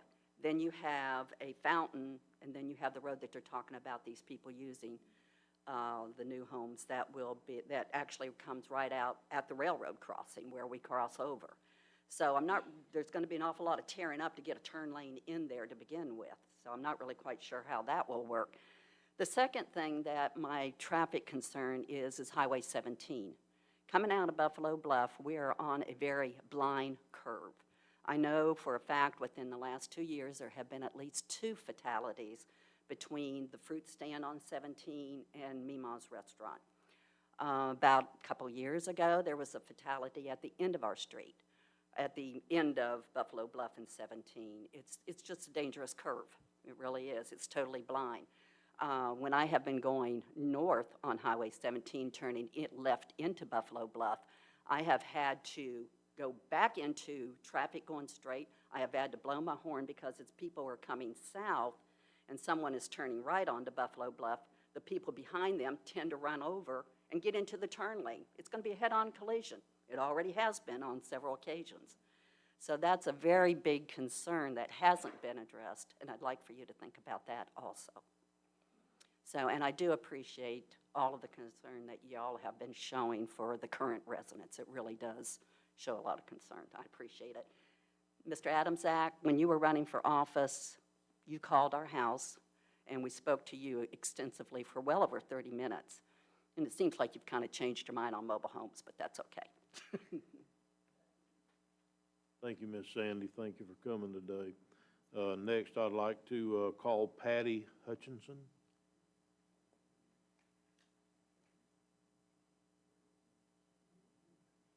If you would give us your name and address for the record, please. Good morning, Commissioner and the board. My name is Patty Hutchison, 107 Bayou Drive. I had spoke last time about the current utilities are inadequate. I'm glad you all realize that the sanitary is not adequate, but none of you have mentioned the current lift station. We had mentioned that at the meeting before, that we had to get pumper trucks and everything, and some of it overflowed down a concrete channel into a pond. The pond has an outfall into Murphy's Creek, which goes right into the St. Johns River. So you had raw sewage bacteria going right into the St. Johns River. Do I need to go over to the St. Johns Water Management District and let them know that when our current infrastructure is inadequate, that this is happening? And you had spoken that who would be responsible? You've mentioned, yes, I'm glad you mentioned water and the sewage, but the lift station that goes to the sewage plant was not mentioned today. Also, yes, I had a concern about the old ordinance 9120 states Exhibit B, a site plan dated September 9th, 1991 for the Bayou Club PUD is attached as a 24 by 48. Other individuals have tried to obtain this document. It's either missing or we can't get it.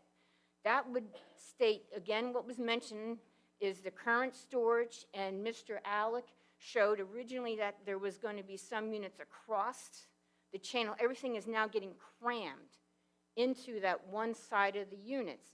And it was also, okay, and I'm glad the owners finally contacted, because that was also a stipulation last meeting, is that they were supposed to contact us prior to this meeting, and they just did it Friday.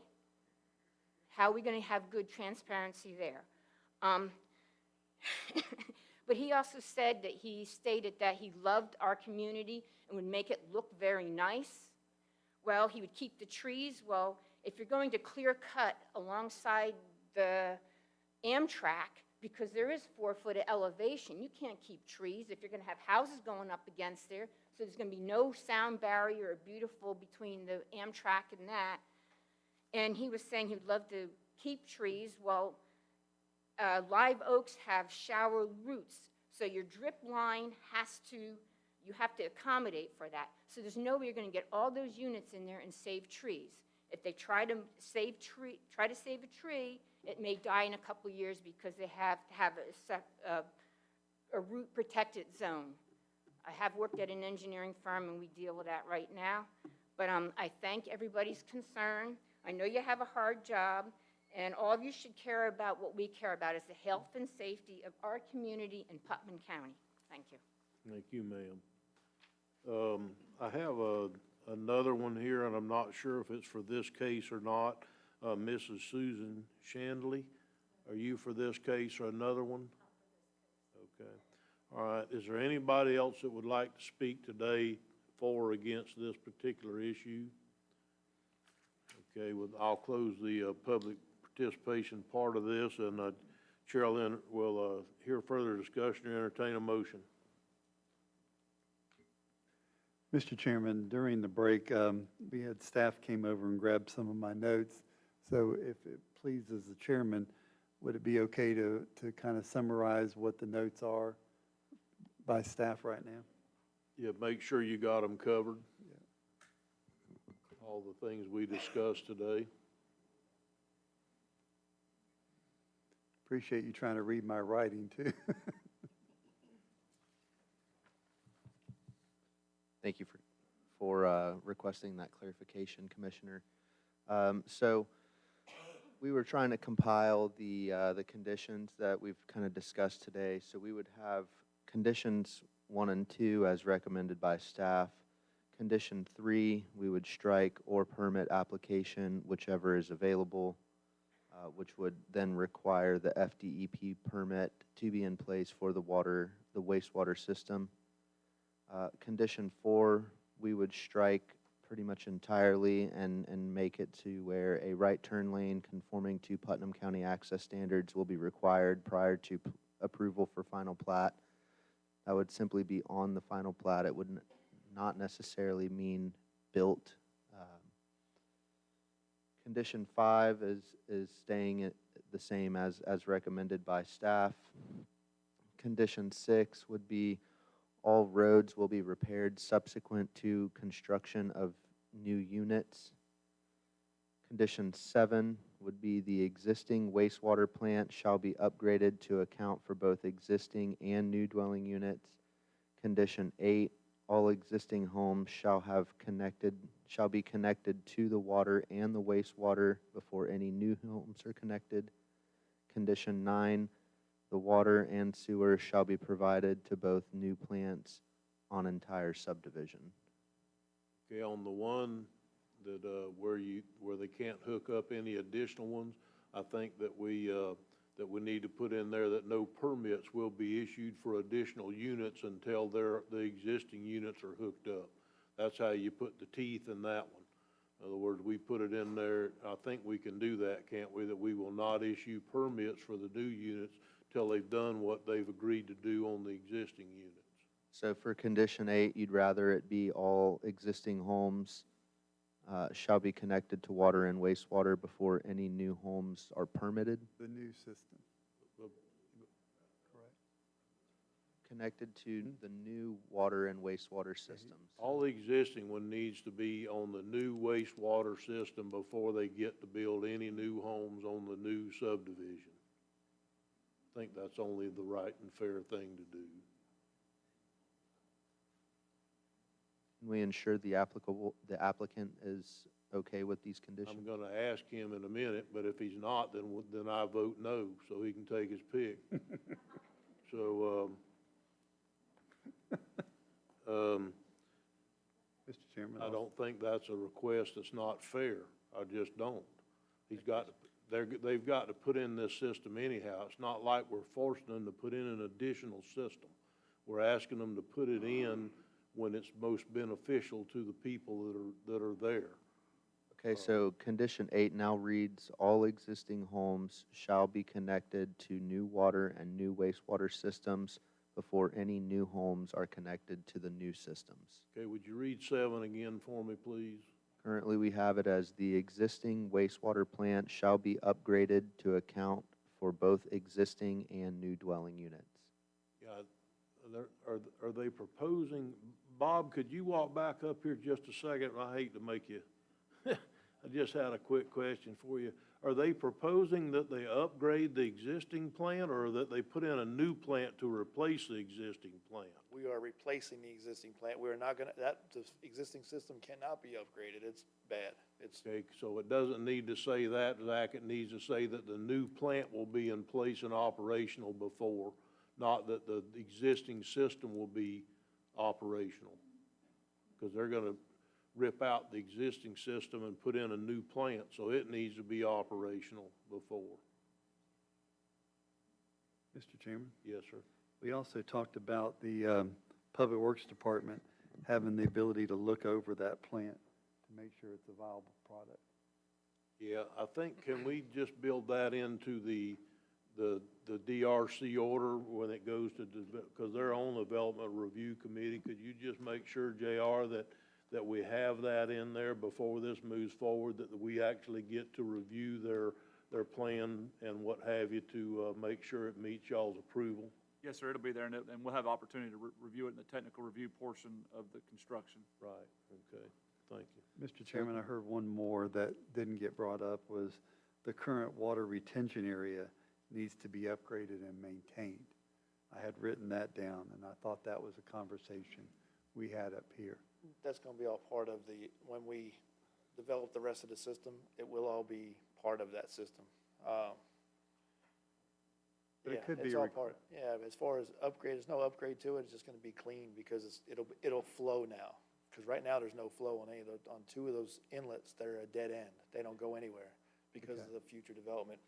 So they're just a dead end. So with the new drainage system in there, those will be part of the new drainage that they'll flow. Because right now, there's no flow. You're not in opposition if we ask you to make sure it's cleaned and maintained and. Oh, not at all. Yeah, Okay. not at all. We can just clean the existing inlets. That's not a big deal. Because they're So gonna we'd be like clean. to add that is make sure that the current water retention area has been upgraded, if necessary, maintained and cleaned to provide the adequate water retention. Okay, real quick, I want to clarify condition 7. We've revised it to the new wastewater plant shall be in place and in operation for existing and new dwelling units. Yeah.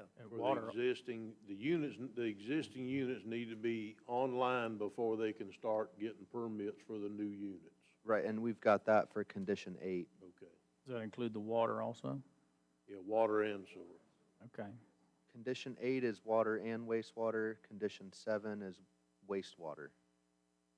Okay, well, y'all are you're gonna put in a new new water plant too, or just a wastewater plant? The water plant needs to be upgraded. Okay, so they're gonna upgrade the water plant. They're going to replace the wastewater plant. Correct.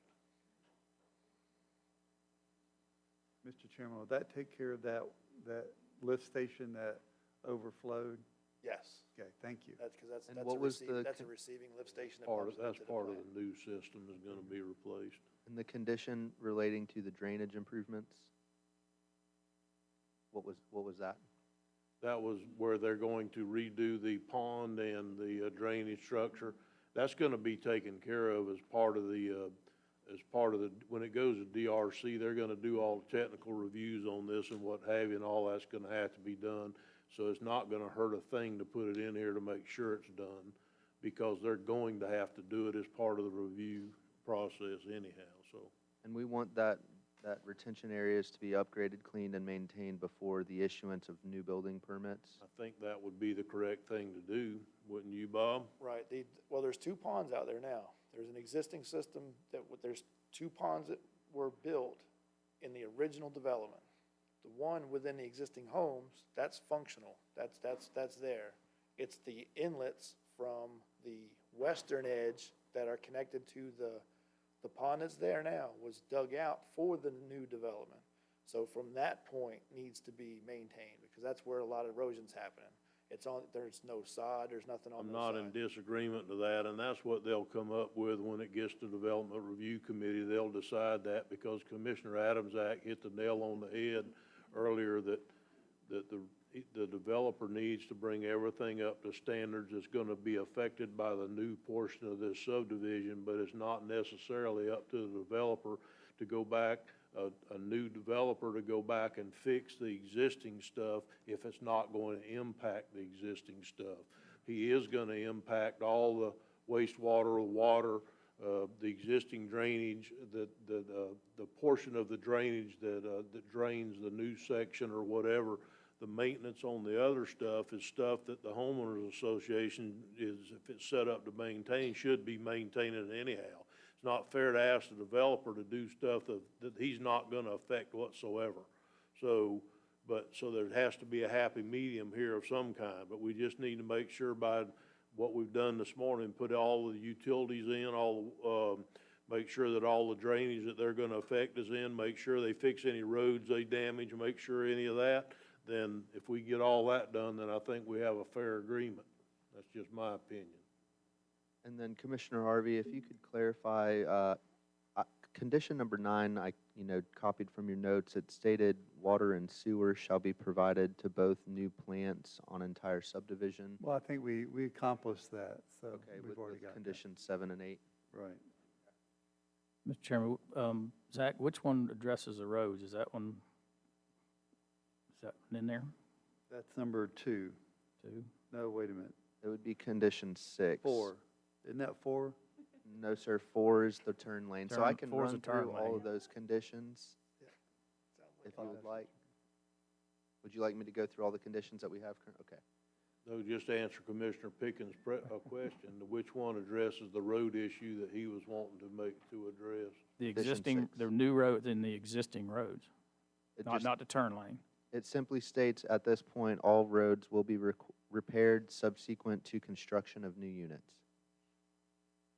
So they'll repair the roads before they start construction of the new units. Before the new units After. go vertical. Subsequent is after, but we can do it before.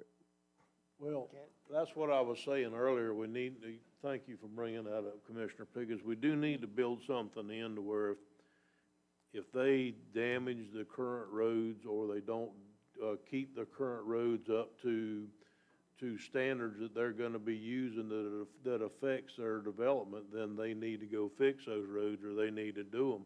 But it doesn't necessarily mean that if they've got a construction entrance and nobody's gonna be using the roads, that they should have to go back and repave the existing roads. That's not their job, it's the homeowners association's job. So we got to be fair here along with trying to build in where no damages are done to the current people. It's also got to have a balance, like Commissioner Adams' act said, of what's fair here. And what's fair here is that if they damage it and they're responsible for it, they fix it as they do it. So I don't know how you build that in unless you do it during a development review committee, that you put something in at that point that just basically says if you damage a road, you got to fix the road in the existing portion as well as the new portion. I'll tell you, when we come back, we're gonna have a second reading for this, correct, before it's finalized? Yeah. I'm looking at Real the quick, map. if we approve today, then it just goes consent agenda. There wouldn't be a second hearing on the matter. Yeah, but we could pull it if there was some additions to it, but Bob, I wouldn't recommend that we try to bring something back later on and, you know, and try to do this again. I'd just soon not have another full-blown hearing on it, even though we will if the residents want to have it. We'll pull it from the consent agenda. I guess my comment would be that if you've got an idea, it'd probably be best that you say it today on one way or the other. If there's something that your owner is absolutely going to not want to do, or something that you know he doesn't mind doing, and he's here, he can throw a book at you or something if he needs to. So, I think that's reasonable as far as, like you were talking about, the existing roadway, if they're affected during the construction. But I'll do my best during the DRC phase to have a traffic map to where we're directing our contractors to use this route, which of course will be towards the main entrance and off to the left when you look at a map. And I'll go ahead and, so you can put a condition in there for the construction plans to have that traffic flow, to keep them off the existing roads as best we can. even if you had to get a temporary driveway permit to put in a different driveway just during construction or whatever, that would keep people completely out of there at all with any of their construction vehicles. Correct, and that's not unheard of to be asked for before. That's fine. Just got to try to be careful of trees. There's a lot of trees. Our developer doesn't want to clear cut this. There's some beautiful trees out there. So but there's a lot of big oaks along that road. So we'll try to avoid those. So I've amended condition 6, if you all would like to, voice in on this. It states now the developer shall be responsible for repairing and or replacing existing roads if those roads are damaged or deteriorated due to the use during construction. It continues to say all roads will be repaired subsequent to construction of new units. So we can leave that, so after the last house is built, then they would go in and resurface them. I'm hoping during DRC that y'all can actually come up with a plan to make sure that they don't wait until all the things completely build out before they go back and start working on the roads. If they damage them during the time, they need to, within a very good amount of a very quick amount of time, they need to go in and fix them, not wait in case they ever build. Like I said earlier, trying to play the devil's advocate, they've never built the last house, they never have to fix the road. That's what we got to make sure that they can't do. That's right. So, okay, so is everybody good at this point? Any more questions for Bob? I have one more question, and if I missed this during this presentation, I apologize. The existing wastewater and water plant, are they going to be redone even if this project does not move forward, does not get approved? Because evidently, if I'm missing something, please, because this is one of the longest meetings we've had, is that the wastewater treatment center doesn't seem like it's adequate for what they have now, from the lift station to whatever. And it doesn't sound like, if somebody in their email said they didn't have adequate water pressure now in some locations, so it must not be adequate, or something's wrong. It may be where it goes to their house. I don't know. So that's what I'm just wondering, is if this doesn't go forward, what happens? As a blunt reply, that would probably, the homeowner association would be responsible for doing that. Okay. As current. Hold it now. Wait a minute. As current. If it doesn't They get said as. approved. So, as the developer, if it doesn't get approved, then there's no incentive for the developer to, when you do this, because it's a homeowner association supposed to have the money in the coffers to take care of that. I think it would, I really think it would be. Hey, wait.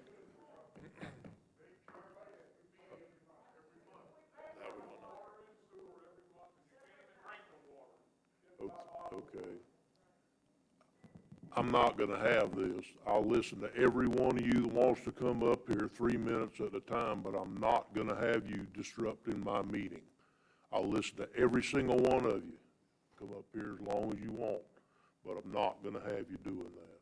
So please. All right, so Bob, I think we're done with questions from you at this time, unless Commissioner Pickens has something else. I'm fine. I just wanted I that think- clarified. I think it's a good question. Because I know, because we live this, eventually, and I'm not saying this is, but other projects, just like that other water system, it comes back to us. it's our responsibility to take care of that, which is tax dollars. And everybody up here pays taxes just like everybody out there. So I just wanted to clarify that. And I think this has been one of the best public hearings that we've had. And I think we've worked out a lot of things, but that was a concern. I don't want any misconceptions, is that if something happens, that the county's just going to step in there and fix this thing, because I don't believe that's going to be the issue. Well, if this goes forward and it goes through development review and it works out and they get all the agreements in place that have to go forward, it's going to be better for the Bayou Club, because they're going to put in a brand new wastewater treatment plant. They're going to upgrade the existing utility system over there. And it's not going to cost you additional money other than your month to month that you're paying now for a service that quite basically sucks at the present time. But I don't know that we have the authority right now to make them move forward if their other part of the development doesn't work. I don't think we have the authority unless we take the plant over.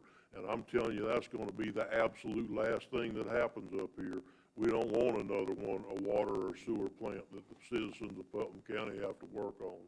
So, you know, hopefully we are going to come up with something. If this passes today, we're going to come up with something that makes it to the benefit of the existing residents as well as to the new lots that are coming into the future. They're going to do that through the whole development review process. Anybody have any other questions at this time? Does anybody else want to come up and speak? I'll be glad to let one of you. I really don't want you to think. Yes, sir. I'll give you another 3 minutes if you'd like. I believe it was Frank, wasn't it? Mark, I'm sorry. Mark Sandoval, 132. I just want to make sure I heard that right. It is not the homeowner's responsibility for the water company. That is a separate utility company. The homeowners association has nothing to do with the utility company. I think Mr. Morgan may have misspoke. I don't think it has anything to do with y'all or not, but the only way it would have anything, I don't know that it would have anything to do with you unless that you already take care of it. Because if the utility system that fails, it won't go back to the homeowners association, it'll come back to the county. And there won't be a damn thing we can do about it. But I promise you, none of us want it. We hate to even talk about that we might have to have it. That's why we're going through everything we can today to make sure they put in provisions that they're going to put in a new plant and they're going to run it and they're going to take the plant that's not very good now and they're going to switch it over before they get any permit. It helps y'all and it helps us too. It's a two-way street here. Thank you very much. Thank you. Yes, sir. And if there's nobody else that wants to speak, the chair will entertain a motion. All right, let's make an attempt at this, Mr. Chairman. I move approval of the subdivision, type 1 subdivision SD 22-008 with the recommendations that our staff has revised and read out loud as public record. Do I have a motion? Do I have a second? I'm going to go ahead and second it for discussionary purposes. Okay. Under discussion, does anybody need to hear how many were there? 8? 9? Do you want to hear the 9 again, Commissioner Pickens? I don't need to hear the 9. I guess you probably ought to read the 9, and I have a couple of questions. Would you read the 9 just to where we're sure we don't need to tweak them again under discussion?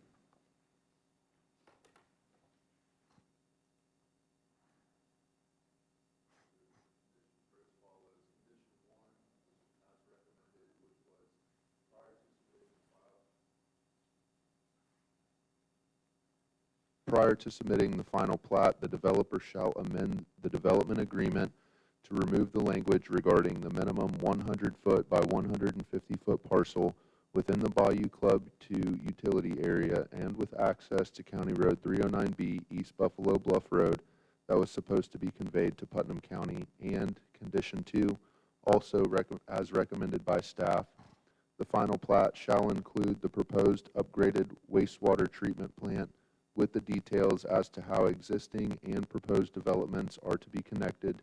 And Condition 3, the developer shall provide Putnam County Planning and Development Services a copy of the Florida Department of Environmental Protection permit for the proposed upgraded wastewater system to ensure the appropriate wastewater capacity is accounted for. And Condition 4, A right turn lane conforming to Putnam County access standards will be required prior to the approval of the final plat. And condition 5, prior to the approval of the final plat, a surety bond compliant with the requirements of LDC section 451043 shall be provided by the developer to the county administrator and held in an account established by the Putnam County Board of County Commissioners. And condition 6, the developer shall be responsible for repairing and or replacing existing roads if those roads are damaged or deteriorate due to the use during construction. All roads will be repaired subsequent to construction of new units. And condition 7, the new wastewater plant shall be in place and in operation for existing and new dwelling units. Condition 8, all existing homes shall be connected to the upgraded water and new wastewater systems before any new homes are connected to the new systems. And finally, condition 9, all water retention areas shall be upgraded, cleaned, and maintained prior to the issuance of new building permits for the proposed subdivision. Is there any further discussion on the conditions? Hearing none, all in favor say aye. Aye. Aye. Opposed? Ayes have it, motion carries unanimously. We're going to move down the agenda now to presentations. Presentation A on the list had to be put off. The judge had to go to court. In the future, I want to put our planning and development hearings behind our presentations on the agenda, please. Mr. Chairman, yes. can you see if there's anybody that stayed for the drug court? I know that we're not going to read the proclamation, but if there's anybody here, maybe they could stand and we could recognize them. I'm not Is sure there anybody here today that came for the proclamation on the drug court that is still here? Okay. I just wanted to make sure. I thought Judge Morris told everybody that was with I just want to make sure somebody was We were there. going to try to do it at the next meeting. That we didn't realize that this was going to take this long, so she had to go back to court. But I do want to change that on the agenda unless anybody has an issue. We'll put our planning and development hearing back behind presentations before public comment in the future, where we don't run into that. And with that, I'm going to move to item B and ask Commissioner Pickens to read the resolution or the proclamation for the Coast Guard Auxiliary set National Safe Boating Week. Would y'all like to come forward, please? Mr. Pickens. Okay.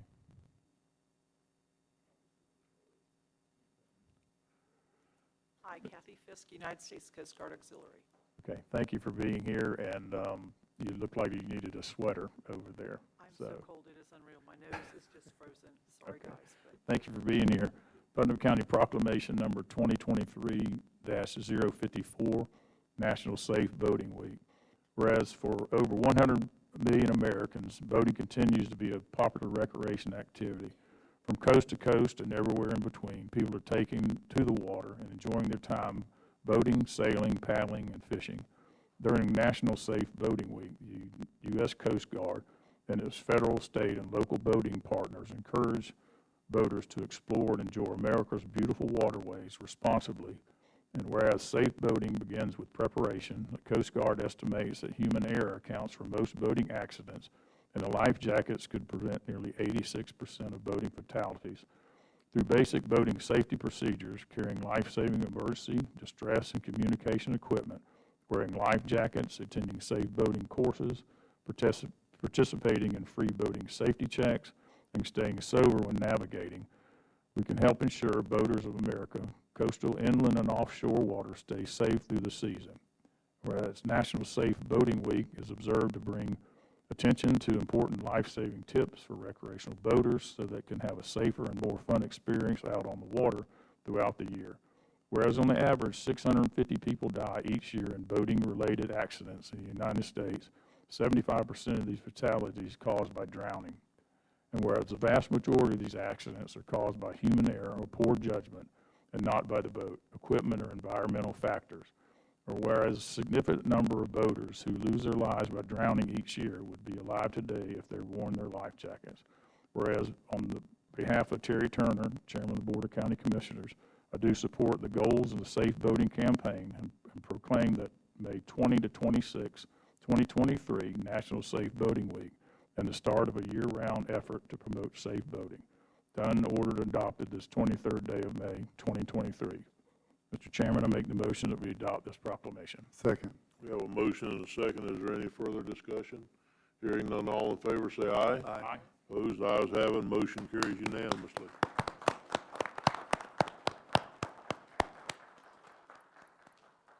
Would you like to say something before we have pictures? I would love to absolutely say something. So why don't you get y'all up and down, so it gets, because we are absolutely freezing in here. Basically, the main thing is, I've been doing this almost 16 years now. Most of y'all have seen me around, know me. We got stopped by COVID. It really hit everybody hard. Luckily, there was not that many boaters out, and our numbers did drop. The biggest thing that people are not realizing is that everybody is in charge of themselves. You go on a boat with somebody, it's not their responsibility to make you sure you have a life jacket. It's not their responsibility to make sure it fits you. I mean, yes, the jacket should be provided, 10 for these people, however many amount of people, but it's up to you to make sure it fits you. It is up to you to make sure that you have the quality, to make sure when you open it inside, it says Coast Guard approved. If it doesn't say it, it's not going to do the job that it was supposed to do. Example, I took my grandsons out to Lake Ida the other day, and we had the kayaks. Well, I didn't want to put them in the river or take them anywhere till I knew. So we practiced falling off the kayaks, getting back on with their complete life jackets. They floated just like you were just standing for 45 minutes, totally relaxed, no problem. So I feel confident that I can take them in the river, I can go anywhere because I know that these work. Most people have a general idea of how to put them on, but really have never put life jackets on. Go swim or go float in a pool in a lake with a life jacket on. It is not the most comfortable thing in the world. So you need to find the one, especially women that have different problems than men, or larger people or smaller. You've got to find the one that's going to fit you to make sure you are safe. You have to look out for you. Right now we're having a huge, like 500% increase due to kayaks. Kayaks, paddleboards are a big thing right now. They have very minimal requirements, but there's always the nice to knows, like the light you have to have, whether it's daylight or nighttime, that you have to have with you. Your life jacket, your whistle, basic things. Like on boats, they require that you have sound producing device. People have their horn, the horn goes out. People have their whistle, the whistle's attached to the key. You have 9 people in your boat. So when one falls off, where's your whistle? It's attached to the keys, not the other person's. Just a nice to know that we share that. Please put a whistle attached to your life jacket. They're $2.95 at Walmart. You can get them free in a lot of places. You just tuck them in. This way you're taking care of yourself and you're going that extra step, because if it's on the boat and you're in the water, especially with the river, we've got very dark areas and it changes that quick from light to day. And it is hard to be seen.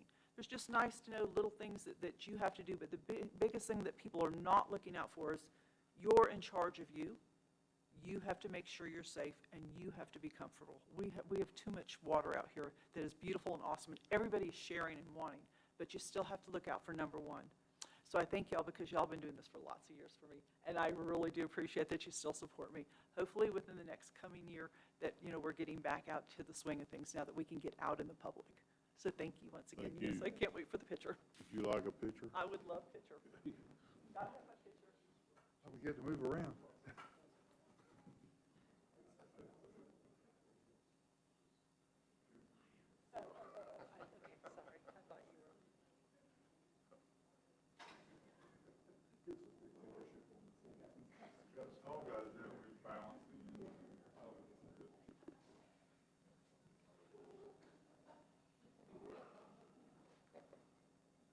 All right, 1, 2, 3.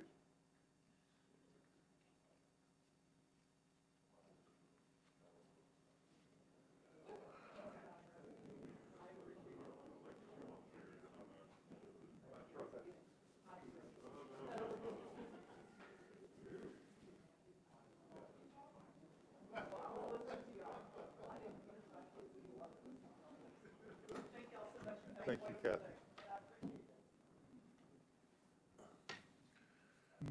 Okay, next we're going to ask Commissioner Harvey if he will read the proclamation on Emergency Medical Services Week. Yes, please come up. JR, are you gonna meet them up front here?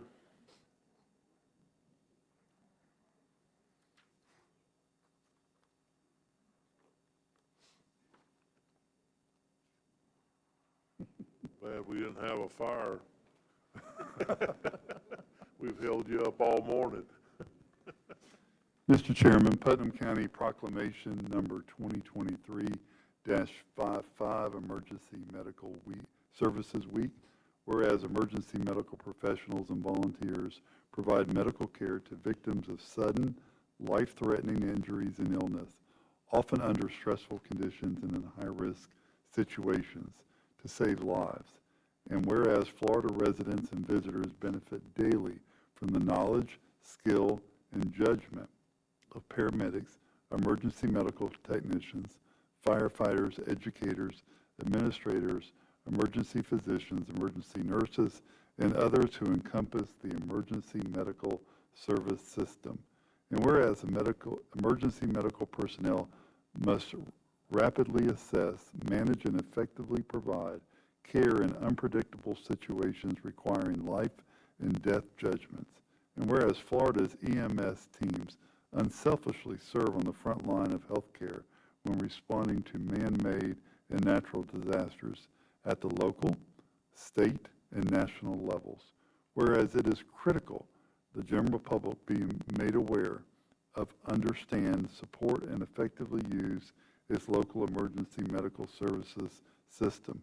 And whereas recognition is due for the emergency medical system for its accomplishments and contributions to improve public welfare through health care, medical transportation, injury prevention, education, disaster response, homeland security, and other initiatives that reduce healthcare costs and save lives.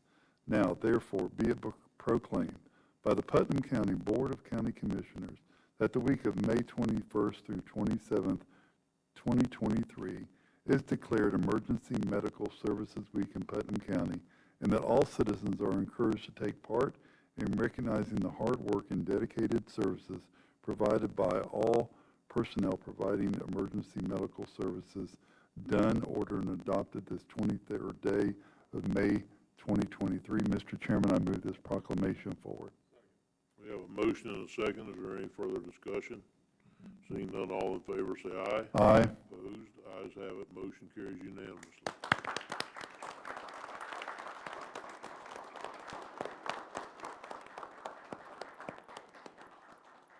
JR, you're chief backer. Somebody would like to make any comments before we take our picture, or? I just want to make one comment. I think Putnam County has the best paramedics and firefighters in the state of Florida, and I'm honored to lead them. I'd put them up against anybody. They go above and beyond to protect our citizens and our visitors every day. Thank you, Chief. Mr. Chair.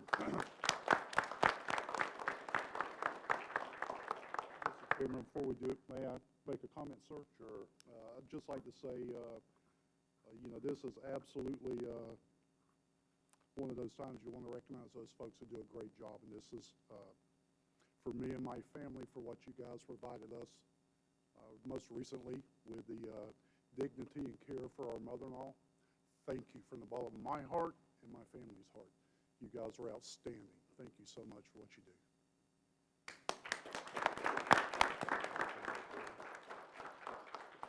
Y'all walk up here and stand across here. We'll stay back here. Miss Tina, how are you today? You got a blanket, don't you? I don't know why we can't. It's like you Who's got a can't. blanket? It's I want a one end or the other. If it gets too hot.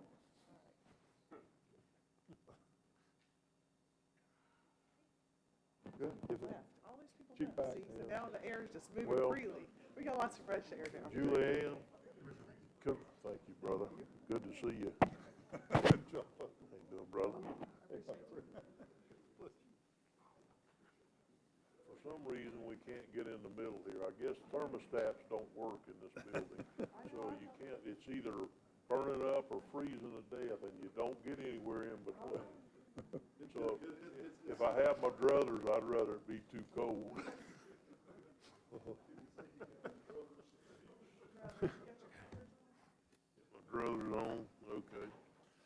Okay, so Judge Moore said she did not want us to, read or pass her resolution, correct, Terry?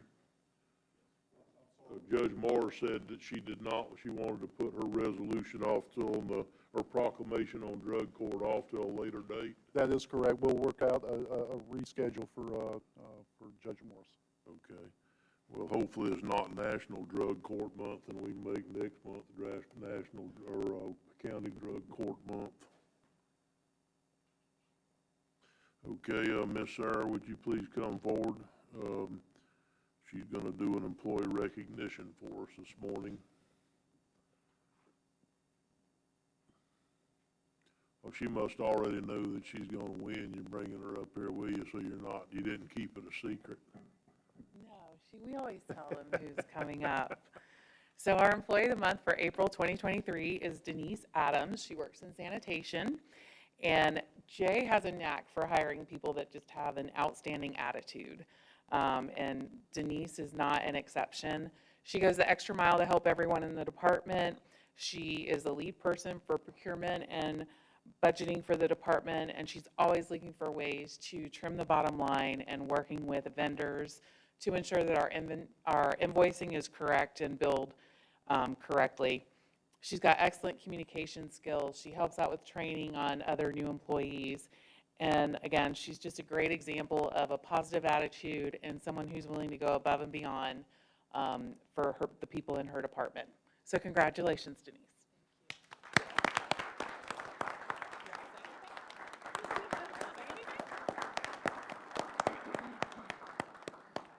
We first and foremost want to thank everybody for giving this honor to Ms. Adams. She hasn't been with us very long. When I say very long, she's only been probably a little over a year, right around there.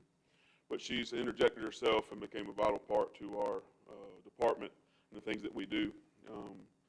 Everything from, like it just said, from making sure that we get all of our equipment taken care of, holding our vendors accountable to make sure that we do get the biggest bang for our buck, and as far as even standing out there at Tire Amnesty Day and counting every one of the tires as they come in. So we appreciate her attitude and her willingness to do everything that we need her to do.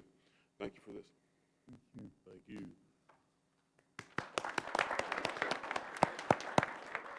Bring her up, Jay, and we'll take a picture. Some of y'all want to go down and stand beside them, Terry? Take them outside for a moment.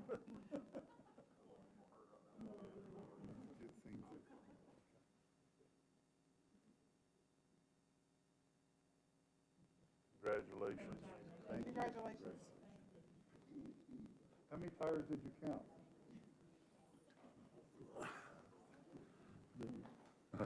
She didn't have to remember, she just counted. 20 at a time? Yeah, probably. Okay, we're going to move into public comment on agenda items. Mrs. Shanley, what are you wanting to speak about this morning? Do you want to speak under regular public comment at the end of the meeting? Yeah, okay, thank you. I just want to make sure I didn't bypass you. There's no problem. Comment on agenda items. This portion of the agenda is designed to allow the citizens an opportunity to bring matters before the board on agenda items. It is not responsible to expect that the board is not reasonable to expect that the board will engage in debate or deliberation about matters which the board has received no prior information as part of the agenda. Please limit your comment to 3 minutes. Public comments cards are conveniently placed in the meeting room entrance and should be submitted prior to the meeting if possible to the deputy clerk, who just raised her hand over here. I guess is acting clerk, right? Okay. Our dear Sarah Urbine. So here we go. So anyhow, is there anybody here this morning that would like to speak on public comment on agenda items? Okay, seeing now after that long spiel, we'll move into the consent agenda. Commissioner Adams-Act, do you have anything you want to pull this morning? Commissioner Harvey? I have none, sir. Commissioner Pickens? I have none. Commissioner Wilkinson? I have none. And I have none. Chair will entertain Chairman. it. Yes, sir. I move that we approve the consent agenda items A, B, C, D, E, and F. Second. We have a motion and a second. Is there any further discussion? Seeing none, all in favor, say aye. Aye. Opposed, ayes have it, motion carries unanimous. Under new business, we're going to move into the clerk of court for his investment policy. I'm hoping that everybody got a chance to read it. Matt presented it to us many weeks ago and gave everybody the opportunity to make any comment or changes that they felt appropriate, and he's done them all. And so, does anybody have any issues or want to hear anything additional or talk about it? If not, the chair will entertain a motion. Mr. Chair, I move that we accept the clerk of the court's investment policy as stated in our agenda. We have a motion and a second. Is there any further discussion? Seeing none, all in favor say aye. Aye. Opposed, ayes have it, motion carries unanimous. Thank you. A lot easier than you thought, ain't it, Matt? Yes, sir. Absolutely. Thank you. Okay, next we're gonna go to the Parks and Recreation. Basically, they're wanting to add a shade structure in the corresponding budget resolution to that park in Johnson. Does anybody want to talk about it before we do it? At the Parks and Rec Advisory Board meeting, I think it was May 8th, we discussed that, and it was unanimous to recommend that, of a possible place to have a shade structure out in Johnson. Mr. Wilkinson, you had a comment? I'm just wanting to know, do we have any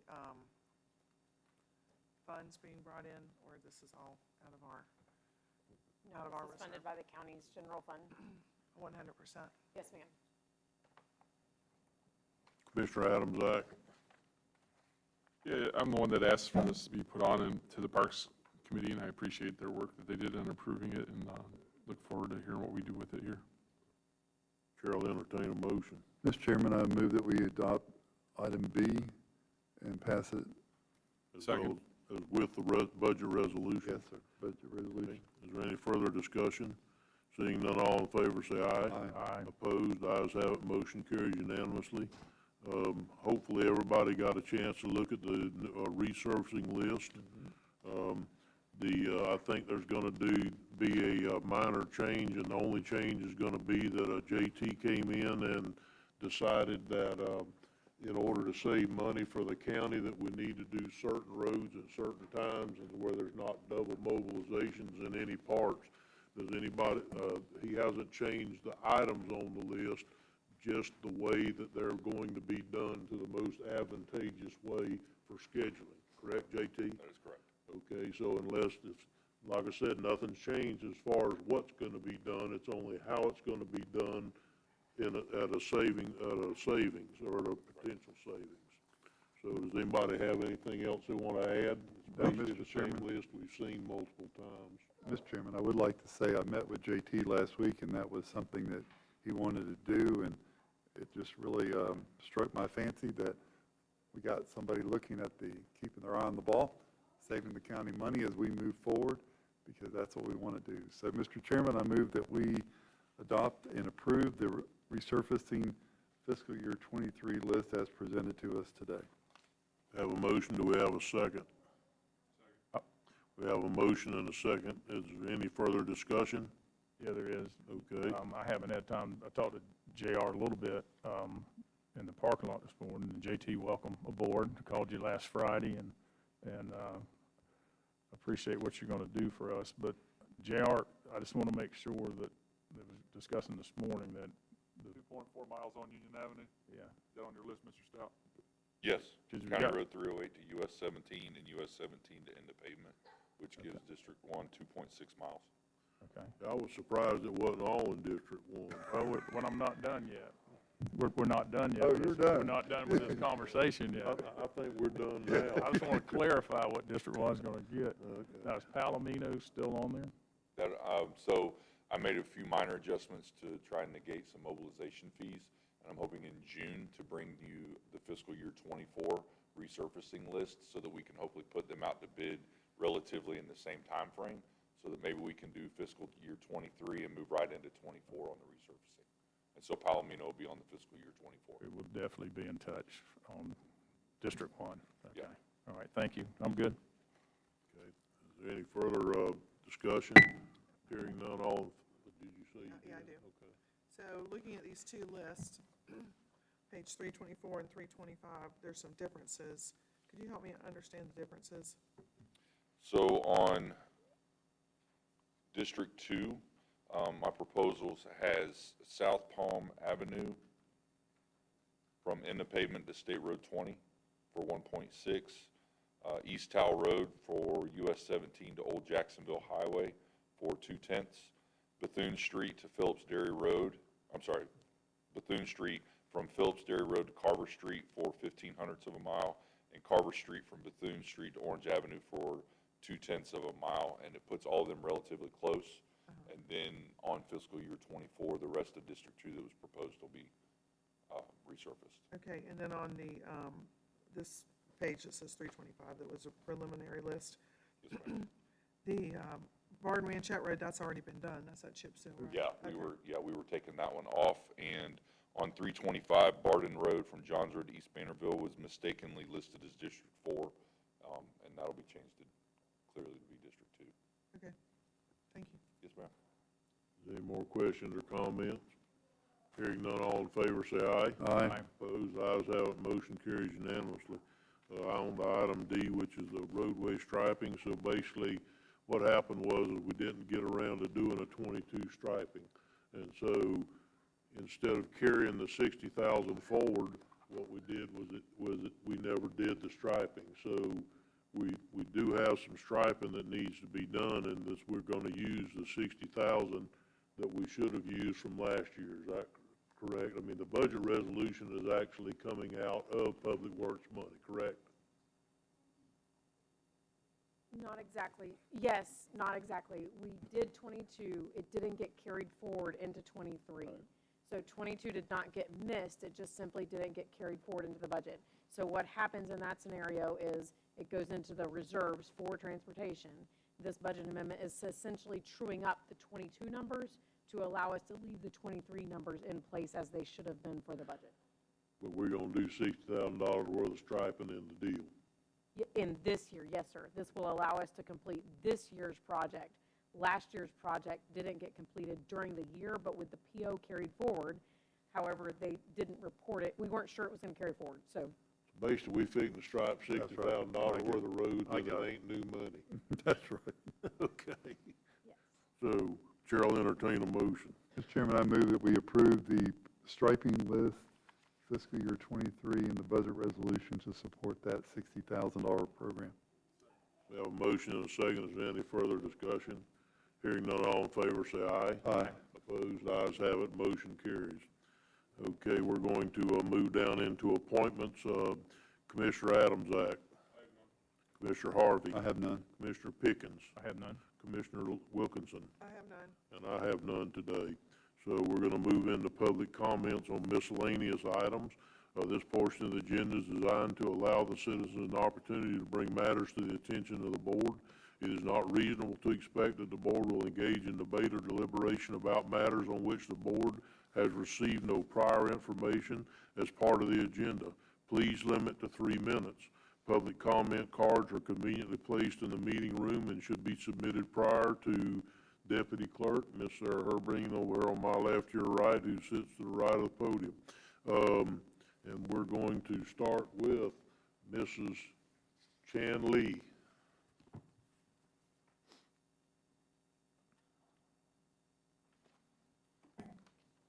Okay, my name is Susan Chanley. I'm at 113 William Bartram Drive. I was hoping to be at 108 Willow Lane this morning, but that didn't happen.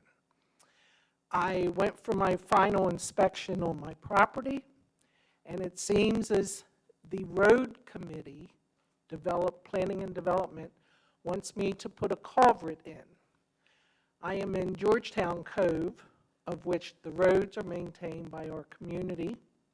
There is no ditch, no swale on my side of the road in order to put a culvert. If we put a culvert, it's going to be 15 inches above my property and above the road, and you're going to be going up and down. I don't know if anybody came out and looked at it, and why in the 11th hour of being able to move into my new home have I gotten correspondence from Let me work on this for you just a minute. Right. Okay. This was the first, this is in my district, you know, Georgetown COVID, JR, so this is the first I've heard of it too, also. Well, I don't know that Brian knows about this yet either, and I don't wanna just jack Brian over on, his first board meeting that he And I ever know comes this is to. early. Okay, what I'm gonna ask you is if she don't have a ditch there, and we did that, I want this taken care of course, but I wanna know how it happened, where it doesn't happen again and keep somebody from moving out in the future, not just in this case. If there's no ditch there, we're not gonna dig a damn hole and put a culvert in it, and then cover the hole up. That makes no sense at all. So, if it was a miscommunication that there is ditching there, or there is something or whatever, if Brian, would you hold up your hand? This is our Director of Development Services. If you will get with him after the meeting, please let me know if this doesn't work out, and I'll see if I can get involved again, but I bet I don't. I bet you Mr. Helm can take care of it along with staff. And I had a little second thing while I was sitting there. I had wanted to come up earlier. Again, I'm in Georgetown Cove. We have 3,100 pieces of property out there. I am looking at people that aren't paying their HOA dues, which I know you guys don't care about that. But we have an entity that owns 10% of our lots, 345 lots, and he has not paid property taxes since 2015. That's a lot of money this county is going without. And nobody is paying it on his behalf, buying certificates, because as I understand it, this entity has a multi-million-dollar lawsuit against him, and that has to be settled before anybody can claim his property. I just feel that this county needs to do something, because we have people in the community who want to own it, but they can't afford to pay off his debt. I don't know that would come before us anyhow Yeah, here but at the board. It may it's- be more of it's a a property concern. appraiser or tax collector issue, I'm not sure, but, thank you for bringing it to our attention. That's all. Mr. Chairman, I do have a comment on the culvert. Brian, can you hear me? Okay, so in that subdivision, I've had people complain about having to put a culvert in, and then a few lots down not having to put it in because of whatever. There's no swale like she's talking about. And I've spoken to Sean Ladd about that, so he might get with me afterwards, because I'd like that one looked into, because we need to be fair but consistent also through any of these. And these are not county-maintained roads, as she said. So anyway, I just wanted to add that. And it's not just this particular case, it's like he said, we need to do what's right up and down the street for everybody. And when she's fixing to try to get a final on her house, the time to her finding out she needed a culvert wasn't when the inspector showed up and said, oh, by the way, I could file you, but you didn't put a culvert in that we never told you you needed in the first place. That ain't right. So, thank you. And I live with a man that built roads, and he says, I can make water run downhill. He doesn't have a problem, but. Mr. Adams, Act, Thank did you have something? Yeah, I need to go back to item 8 appointments real quick, if that's all right. Oh, yes, sir, no problem. Because I missed, and thank you, Julianne, for reminding me. I have 3 appointments for the Morris Trail Bumpy Lane MSBU. Christopher Westbury is the chairman or president, Adam Hill is a committee member, and Phil Wyatt is a committee member. They, I think they picked their own chairman, Oh, okay, that's how they wanted it, but yeah, okay, as members. Yeah. Okay, so that would be a vote, or would that be a? No, it's just an appointment, but I have to make it. I'm good. Before we meet Got tomorrow. it, thank you. Do you have any additional, Commissioner? Okay, no problem. Okay, now we're going to ask Miss Melissa Ray if she'd like to come forward.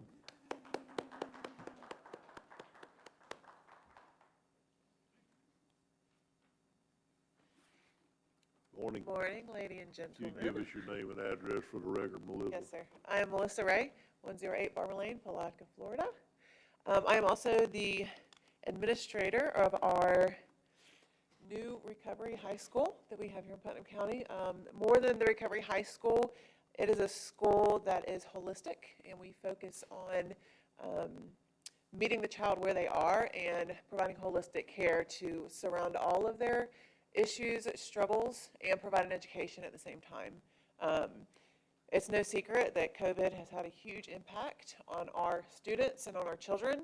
Sometimes we can lose sight of the fact that while we as adults are struggling with our finances or job security or whatever is happening, our children are being affected by our struggles, whether we see it or realize it or not.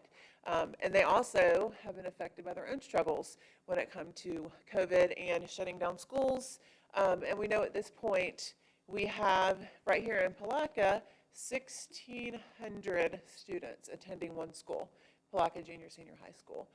It's no secret to anyone in the school system that it is not conducive to every child. Our school system, our public school system is no longer conducive to meet the needs of every student. And we have a student here today that I would like to present to the county.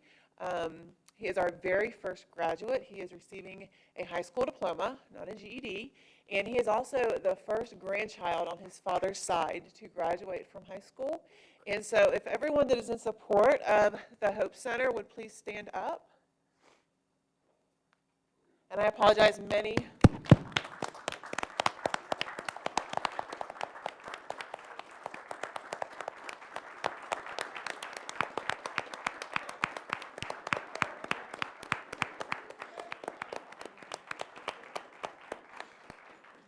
And many people did have to leave to continue on with their day today because I wasn't able to get an exact time for them to be here.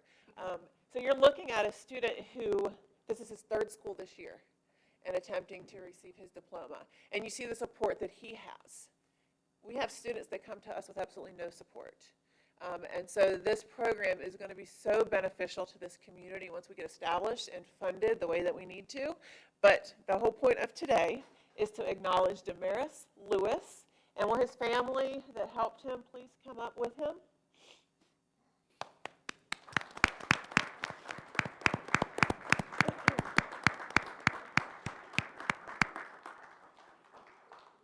And we have two other students that are here, and I'm very proud of them because this has been a long time for them to sit still and quiet. So Talicia and Dorian, will y'all stand up, please?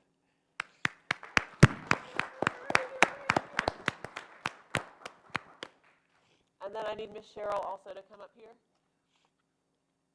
And the board members, if you that were able to stay would like to come up, you're welcome to. If not, you don't have to.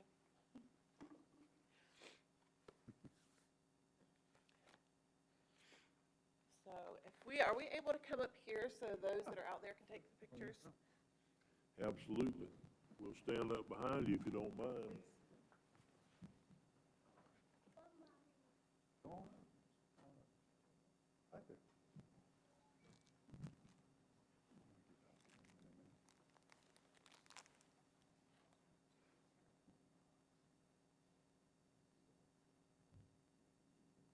So on behalf of the Hope Center of Putnam County and Grade Results High School Program, we present you with your high school diploma. All right.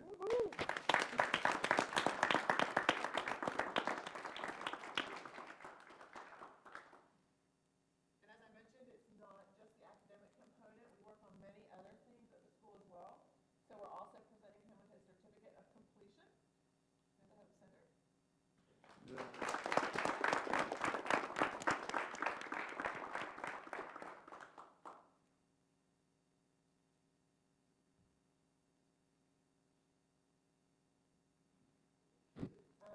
Young man, Let's get her to the podium. I'd give so you we a can hear. county pin to wear on you. Congratulations. Good job. My name is Alice R. Smith Brock, and I'm the great-grandmother of Damaris. And I am one proud lady here today. He is my second great-grand to graduate.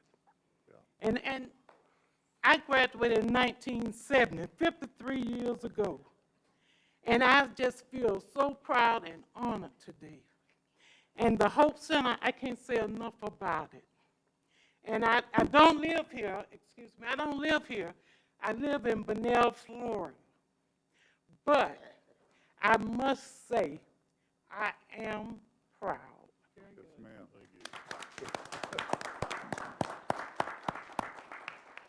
Good morning. I'm Demaris Lewis's mother. And of course, he's my oldest child. And I do want to give honor to God first, because without him, none of this would be possible. I also want to thank the Hope Center. As Melissa stated, this is his third school in his attempt to get a high school diploma. They have worked tremendously throughout the school year to help him. They have went above and beyond to meet his needs. I can't express it enough. I also want to thank my family, who has also stood behind the Hope Center to help me push him, because it has not been easy to get him through school, but look how far we've came. Right. Again, thanks to the Hope Center. Yeah. Congratulations again, young man. That's something I want to say. Mr. Lewis, I just want to congratulate you personally. I was the first person in my family to graduate from high school as well. And I just want you to know that you can do anything if you put your mind to it. That's right. Okay, Mr. Chairman, would you mind? not at all. Mr. Lewis, before you leave out, I graduated in '79 from Placa High School, which then we called the new high school because they put Placa Central and Placa South together, and I went to Central High. The expectations for me were not very good. The community, I worked right here in the grocery store. There was a grocery store in this plaza. This was our movie theater for those of you who are younger than that. But with God's help and God's grace and mercy, I've been able to be here. I've stood in the Oval Office of the White House for the President of the United States. I've done things I would have never dreamed in my life that I would ever do. But it's only because God's plan was bigger than my plan. So do not let this world tell you you cannot do it, because you can do anything with the help of the Lord. Okay? Thank you. Thank you. Congratulations again, Mr. Lewis. Good job. And we're going to move on to comments by the Clerk of Court, Honorable Matt Reynolds. Good morning, Mr. Chairman. I have nothing else this morning. Thank you. Thank you, sir. The Honorable Rich, Captain Commando. I have nothing, Mr. Chair. Thank you. Okay, good deal. The Administrator, County Administrator, Terry Suggs. Mr. Chairman, I have no further comments this morning. Thank you. Okay. And we'll move to Commissioner comments. Commissioner Adams, Act. Yep. I'd like to make a comment. I guess I was called out directly earlier today, and I'd like to clarify my stance on trailers and on different things in the community, because that was kind of a little sideways. But you know, I've stood by what we do here as a commission, and I think that we've done a lot. And I believe the conversation I had, I don't remember every conversation I had with everyone when I was running, but most of the conversations I had around trailers were around the blight in the community. And I think that the program that we do, that's, you know, on our first meeting every month, where people get rid of some of them and they clean up the properties and do that, is addressing that. And I also think that, you know, doing the auctions of the properties that we take in some income from, that hopefully is going to go towards remediating some other properties with those funds, as we kind of designed it for. Those are the things that I was pushing for, not putting up old trailers, which isn't something we've done in the Land Development Code yet, but that is something I'm hoping that we get done as my time here goes on and as the rest of us go on. I don't know what the other commissioners' thoughts are on that, but you know, having someone bring in a 1980s trailer or 1996 trailer isn't conducive, but a brand new trailer on someone's privately owned lot absolutely makes sense, or in this case, developing a PUD that already is a PUD for that type of housing. So I don't know if that helps the woman or anyone else that may have heard her comment, but that's where I stand. That's where I've always stood. I wrote several articles on my thoughts on that when I was a candidate. I've made several comments publicly about it since I've been elected, and I don't think I've swayed from that one bit. and hopefully we continue moving forward in that light. With that said, I guess the one thing I did want to bring up, separate from that, because that wasn't my planned comments, was we had a discussion and kind of this being on the agenda to recognize the Emergency Medical Services Week, kind of brought it back to the forefront of my mind is under the MSBU and MSTUs, potentially for EMS, EMTs, and then also for fire service. I still support the idea of us looking forward into that some more. I know JR and I have had some conversations over the years that I've been here, not as long as several of the rest of you, but I think at least in respect to utilizing the one before it could possibly go away, because I think we do have to have it in place before we become too large of a county and things like that, from what the lady that came, I think, about a year and a half ago to present it to us.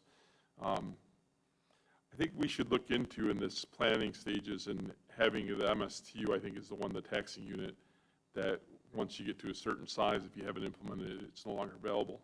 I think it is in our best interest and in future commissioners' best interest not to have that tool go away. And I think we could possibly utilize it to do a subsection of the budget for the EMT, EMS, whether it's an ambulance or some things like that that are recurring expenses that would make sense. I'd like for us to explore that possibly in an upcoming, and maybe JR and I, we can sit down before that, and if JR is the appropriate resource at this time, but JR and I could sit down before that and maybe get that on the agenda maybe in June or July to get that talked about, because I think that has to be done before the end of I can't remember if it's calendar or fiscal. There was two different things that have to happen, depending on whether it was fiscal or calendar. I don't remember which went first.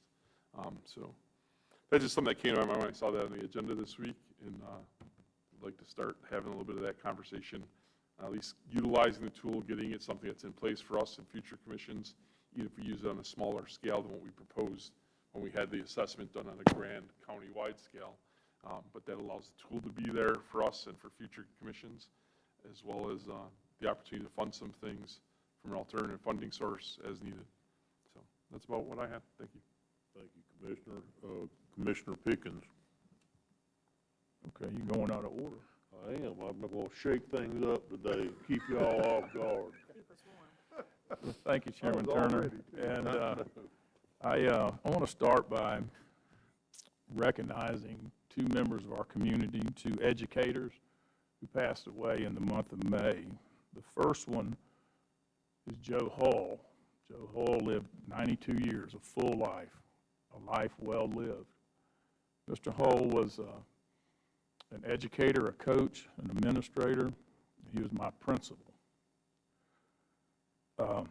Mr. Hall touched a lot of lives. I went to his funeral, and the church was not that big, but it was packed. And when you have people in there in their 90s all the way down to their teens that weren't relatives, then you made an impact.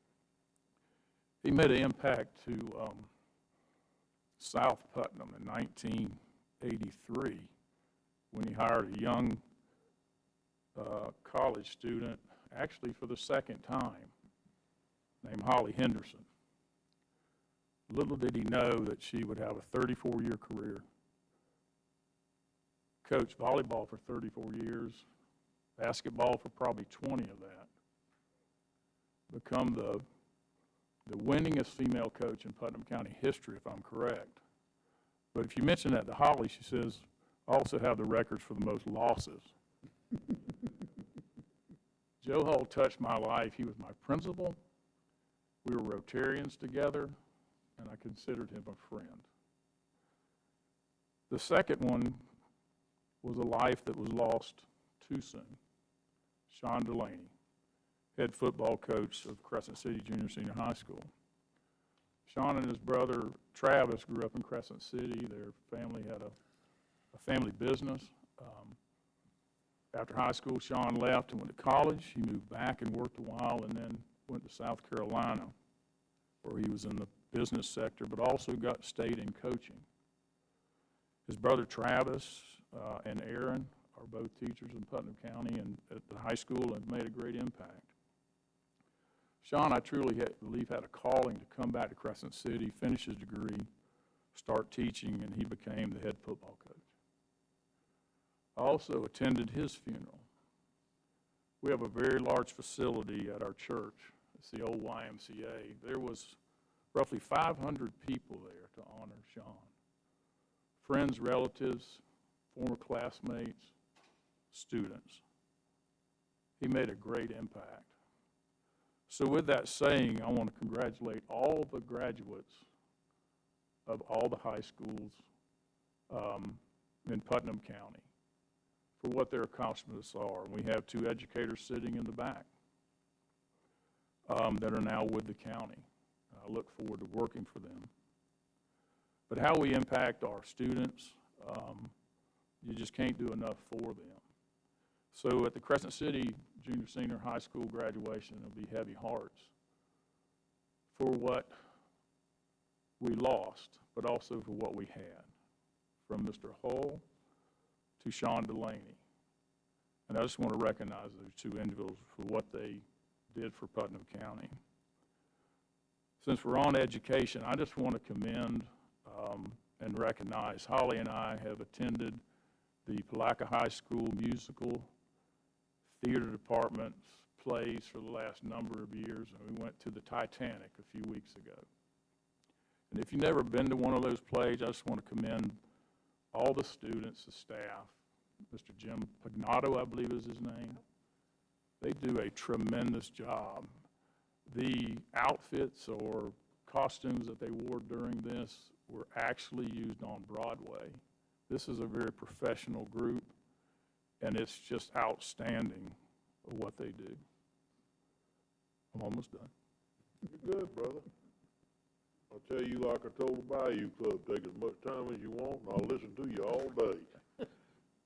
I want to also just hope everybody has a safe and happy Memorial Day, and that we take time to honor the men and women who lost their lives defending this country so we have the freedoms that we have today.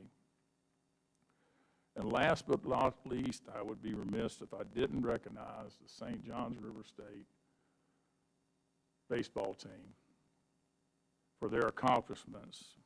They moved to a Division I standing this year, and for the first year, they're now going to the National Junior College Athletic Association Division II World Series in Oklahoma. And I just want to commend Coach Jones, his staff, and also the president, who I know quite well, Mr. Joe Pickens, for what they've done at that college, not just with athletics, but with education and bringing that college to a new level. And I'm a firm believer of education through athletics. And if you looked in the paper, the awards that those young men have received will just pay dividends, in the future. So I just want to congratulate them, and that's all I have for today. I believe that's more than I heard you say in 35 years.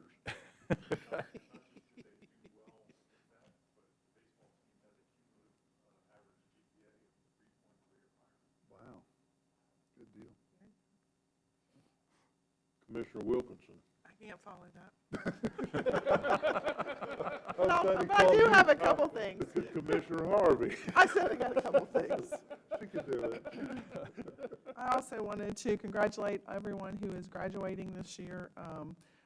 I went to my granddaughter's first grade classroom for her awards, and then tonight I get the honor of going to my oldest granddaughter's graduation, so it's quite moving.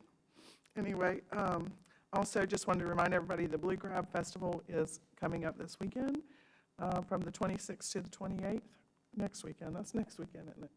And I also want to thank the volunteers for everything they did to help with the Wolfson's Children's Hospital bass tournament. It was the 34th one here in Putnam County, and it is right up there next to some of our biggest bass tournaments we have in the community. And it's just a wonderful thing for the Children's Hospital, but also to see our community come together.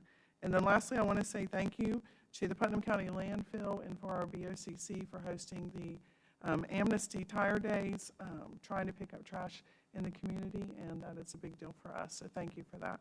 That's all I have. Thank you, Commissioner. Commissioner Harvey. Thank you, Mr. Chairman. You know, my colleague down on the far left says his brother speaks better than him, but I disagree with that. Because when Commissioner Pickens speaks, it comes from the heart, and it really means something. Not that your brother doesn't, I'm just saying. I was gonna say, you're Yeah, you need to, But, yeah, I straighten cleaned that up. out, I did, straighten 'cause that out. I'm sure President Pickens is watching, so, but, you know, yeah. I do want to thank, Mr. Chairman, our new 2 employees, Mr. Helms and Mr. Stout, who came to us with, they're impeccable men, and look forward to working with them. And common sense approach, I can already tell, is going to prevail, and thinking outside the box like we saw today, and getting things done. You know, we don't ask them to bend over backwards and break the rules. We just ask them to look at common sense approaches to the problems. And I know y'all have been beat up a little bit, but truly we're glad you're in the family. We are a family. We'll gather around you, and we're going to support that decision, because I think it's one of the best decisions we can possibly make. You know, I had an employee one time, and I won't go into too long of a detail, but she worked at the local handy waste store at the corner of 20 and 315, and I would get there work early in the morning and watch her work. And when they were going to demolish the handyway, I went over and said, "Do you have future plans?" She said, "I really don't." And I said, "Would you come to work for me?" And she said, "I don't know a thing about insurance." I said, "Are you willing to come to work and learn?" She said, "I'll be there early and I'll learn as much as I can." She's still there today. So with that kind of an attitude, and believe me, those people like that matter, and that's what y'all are. You're willing to show up, you're willing to learn, and move this county forward. We need more of that. Do want to thank our staff. Took time, kept having to change a few things, but started our budget talks with me. I appreciate that. We spent a few hours, and it's hard, let me assure you, it's hard for certain staff members to dedicate 3 or 4 hours of their time without being interrupted, but we did very well and started that conversation, and I appreciate that very much. And Julianne and JR and Mr. Suggs, thank you for that. Graduation starts, I guess, tonight in Larkin High School. I'm kind of excited because this is the first time I've been invited since when I first started 9 years ago, so I'm looking forward to being there. We're praying no rain. There's kind of a joke in West Putnam that if at graduation it's going to rain, but tonight it's not going to. We're going to skip by that and move forward. And last but not least, I have a letter here. Mrs. Bell Tilley wanted me to read the whole thing into. I won't do that. It's just her fight, a continual fight with Waste Pro and problems with animal control. I'll just put it in the county record and give it to the proper people who can address it. I have been out there many times trying to address her problems. So is Waste Management, so is Animal Services, but it just never seems to make it happy. And I don't know if it's one that we can, but we're going to try very hard. Mr. Chairman, that's the end of my comments, and happy graduation to everybody who's graduating this week. Thank you, sir. First, I want to talk about Land Development Code. We started the process on Friday and had a meeting with staff, and it's going to continue on. And we came up with a plan to move it forward, and so it's going to move, and hopefully we'll have a significant step forward by the end of July. That's what we're hoping for anyhow in that time frame. Also, obviously, it's budget season. I think that probably what we're going to have to do, even though I don't like workshops unless they're necessary, I think we're going to have a workshop or two for the budget season. I believe that the constitutional officers are probably going to want to speak to us and work in a workshop environment about, and I'm not sure exactly when that will be, probably around the middle of June, Julianne, or quicker, that I'll need to call a workshop. Yeah, the middle of June should be fine. They're all tentatively working on their budgets. It was a late legislative session, so there is still some information that they're getting pieces, but I believe mid to late June we should be able to set up. We typically do it over 2 days, so traditionally we've done 2 constitutional offices and then 2 constitutional offices. We can do it however you'd like to set it up. If you want to do all in one, it's irrelevant from our side. Kind of is from my side too, to be honest with you. Sometimes it helps and sometimes it hurts to have 2 mornings instead of an all-day. Let me give that some thought. But I'll try to set something up middle of June. I think the later in June that we can do it, and we'll have better numbers as we go and more accurate numbers as we go along. Right now, it's just pure projections and estimations that they have out there. So, but I would sooner rather than later also, I think we're going to have, this year, we're going to have a budget on workshop, because basically the way it works right now, the concept is that we get an idea of approximately how much new revenues are going to take place. The first decision that has to be made in the whole process from this board is if they're going to take any of the rollback rate or not, where the constitutionals know what's going on and the amount of money that's going to be left in the pot. And I'm just pulling these numbers right out there, but let's just say, for instance, that we decided to do a rollback of some sort this year, a millage rate reduction this year. If we did, then that money would have to come off the top of what the projected revenues are going to be for next year. And the current rules say that we take 20% of whatever amount of money that we're going to use in tax revenues. We're going to take 20% of that and put it and set it aside, and the 80% left is going to be divvied up in the percentages that were set forth by how much of a percentage your last year's budget was, basically.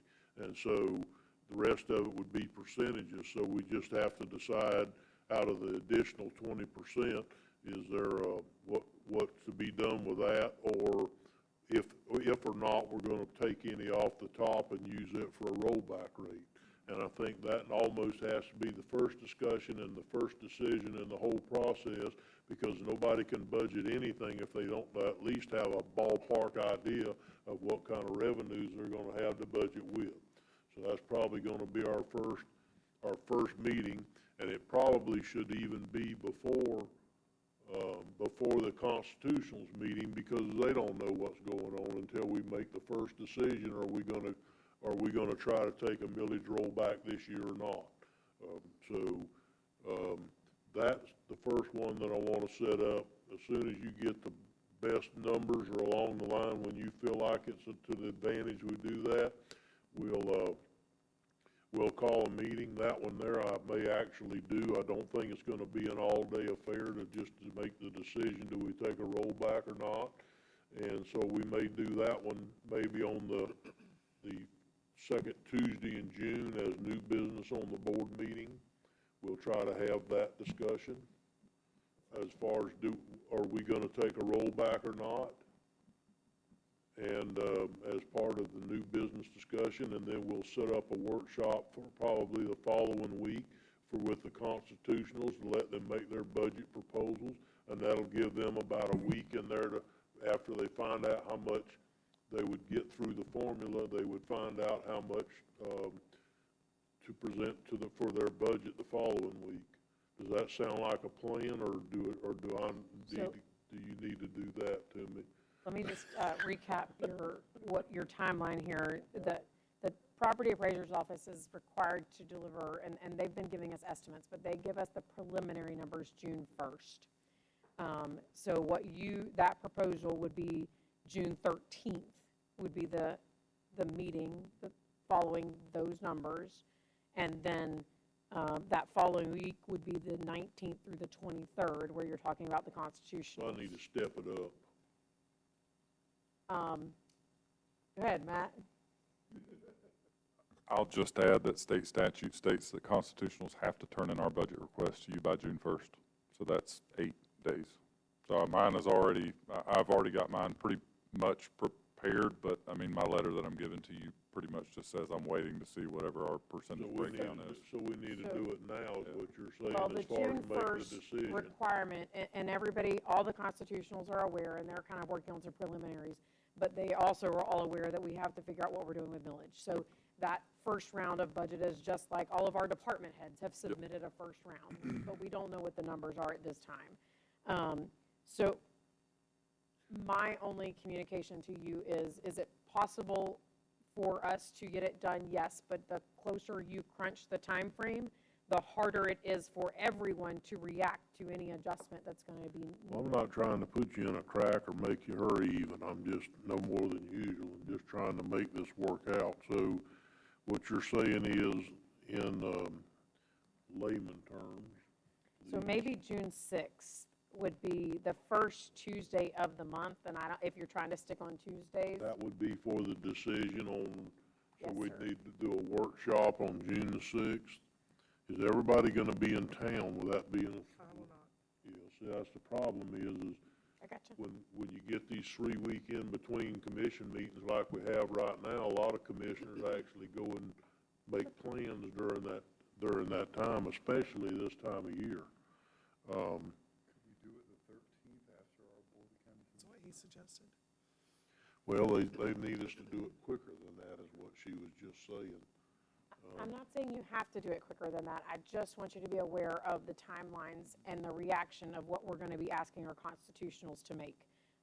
Because each of those constitutional offices are then going to have to react to any decision made by the board at that time.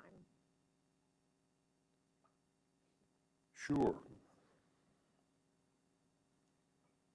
Oh, my turn. I mean, I'm prepared for my statement on it. I think we should hold everyone at this year's budget and have them do a budget at that amount, so that if we did a full rollback, then we budget for it. If we decide as a commission not to do that, then we at least fit into that spectrum, and then if there's additional requests, then we could adjust it at that time. And that's exactly why I want to call a workshop early, because everybody may agree with that comment and they may not, and I don't think we need to make that decision today. I mean, I do want to take some rollback. I don't know if we can afford to take it all, but again, I don't want to get into that conversation today. I'm trying to do it. I just as soon not my longest meeting not take till 5 o'clock this afternoon. And so I just need to do it early enough.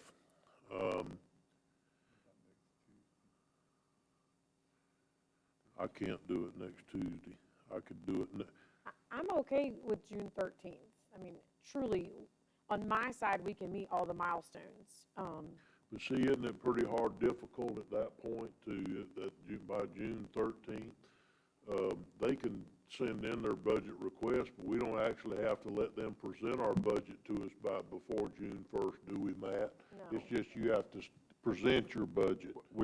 By state statute, I just have to present you with a request. So that's all I'm gonna do, is just give you a number, whether that They fits can in the send percentage or request not, by or June whatever it 1st, is. Then on the 13th, we can make our decision on how much money's in the pot, and then they'll know, at that point, then they'll know how much they're gonna have, and, you know, as far as what their percentages would give them, and either they can or they can't make it on that. Hopefully they can. I just can't imagine they can't live within their percentages. And so then we just move forward. Everybody would know how much there is, and it's a simple math formula once the board makes a decision on if they accept any rollback or not, because otherwise, you got X amount of dollars. That's what you got. Am I missing something? Okay, so, all right, so we're just gonna shoot for the 13th and do it on the 13th? And if we decide that it needs to be done quicker, I'll call the meeting quicker. But I'll ask that y'all reach out to the commissioners, because I'd just like to pick a day that all 5 commissioners have available to be here, where we're not trying to do this 4-handed or 3-handed. Till when? From now till the 5th of June? Friday till the 5th of June. All right, so if we need to do it, we need to try and do it sometime in that neighborhood. As much as, if we get into a crack, we can do it, but I'd just soon all 5 commissioners be available. Yeah, because the week that, after that, from the 4th to the 10th, I'm out. That takes the next 2 weeks. You wanna just incorporate it at the end of our meeting on the 13th? It'll be part of our meeting under new business on the 13th, yes, sir. And do you wanna do budget talk the following week? I think that it would be a good idea. To me, once we make the decision, this board makes a decision on how much revenues they have. In other words, that they're gonna roll back to a certain amount. Once they make that decision, then the rest of the money should be done as a formula. they put in their budget request. Each department gets a percentage of what it is, just like we've done the last 2 years. It's all just mathematical formula on who gets what, once the commission makes a decision on how much money's in the pot, and from after the possible rollback, if we accept the rollback. I don't know that we have to plan. It might just be an absolute, it might just be once we make the decision on the 13th. If it may be the rest of it isn't anything but just an absolute mathematical formula. Now, I don't know by statute if they have to actually come and meet with us face to face or not. I just think they got to present their budget, the constitutionals, and if they want to, I'm surely word in the world's not going to turn them down, any of them, if they want to come meet face to face. But hopefully, this would go to working like it's supposed to work. That X amount of dollars is going to be put towards the additional revenues in the budget. And then if we don't take the complete rollback, which I don't know that we do, but whatever amount's going to go to the budget, then they would know what percentages they get based on their last year's budget. It's a simple mathematical formula. And if this is done correct, it takes all the bickering and back and forth and the hard feelings and everything else between us and the constitutionals. You get your percentage in whatever it is. So we've done it the last 2 years. Last year it worked almost flawlessly. We had one hiccup, which I'm not going to bring up today, but that's fine. Julianne, do you think we're good with that? Wait until then, or if you change your mind, we'll just have to do it four-handed. Commissioner, on my side, the timeline is perfectly fine. As I will say and have said 100 times, budget moves every day. I do budget every day. And so let me also say that Commissioner Harvey reached out. He was ready to start his budget discussions early. We traditionally don't start the commissioner one-on-ones until after we start some of those conversations. But at any time, if any commissioner is ready to have some conversation one-on-one, then my office is always open, and I've said it 100 times, but I'm going to say it again just because it came up in Commissioner Harvey's comments. I want to make sure everybody knows they're invited at any time. We'll go through preliminary numbers, we'll go through last year's numbers, we'll go through whatever you want to go through. We, obviously, you and I talk about it on a pretty regular basis, so it's not like, I haven't had to call a special meeting or something because we talk about it regularly. We do.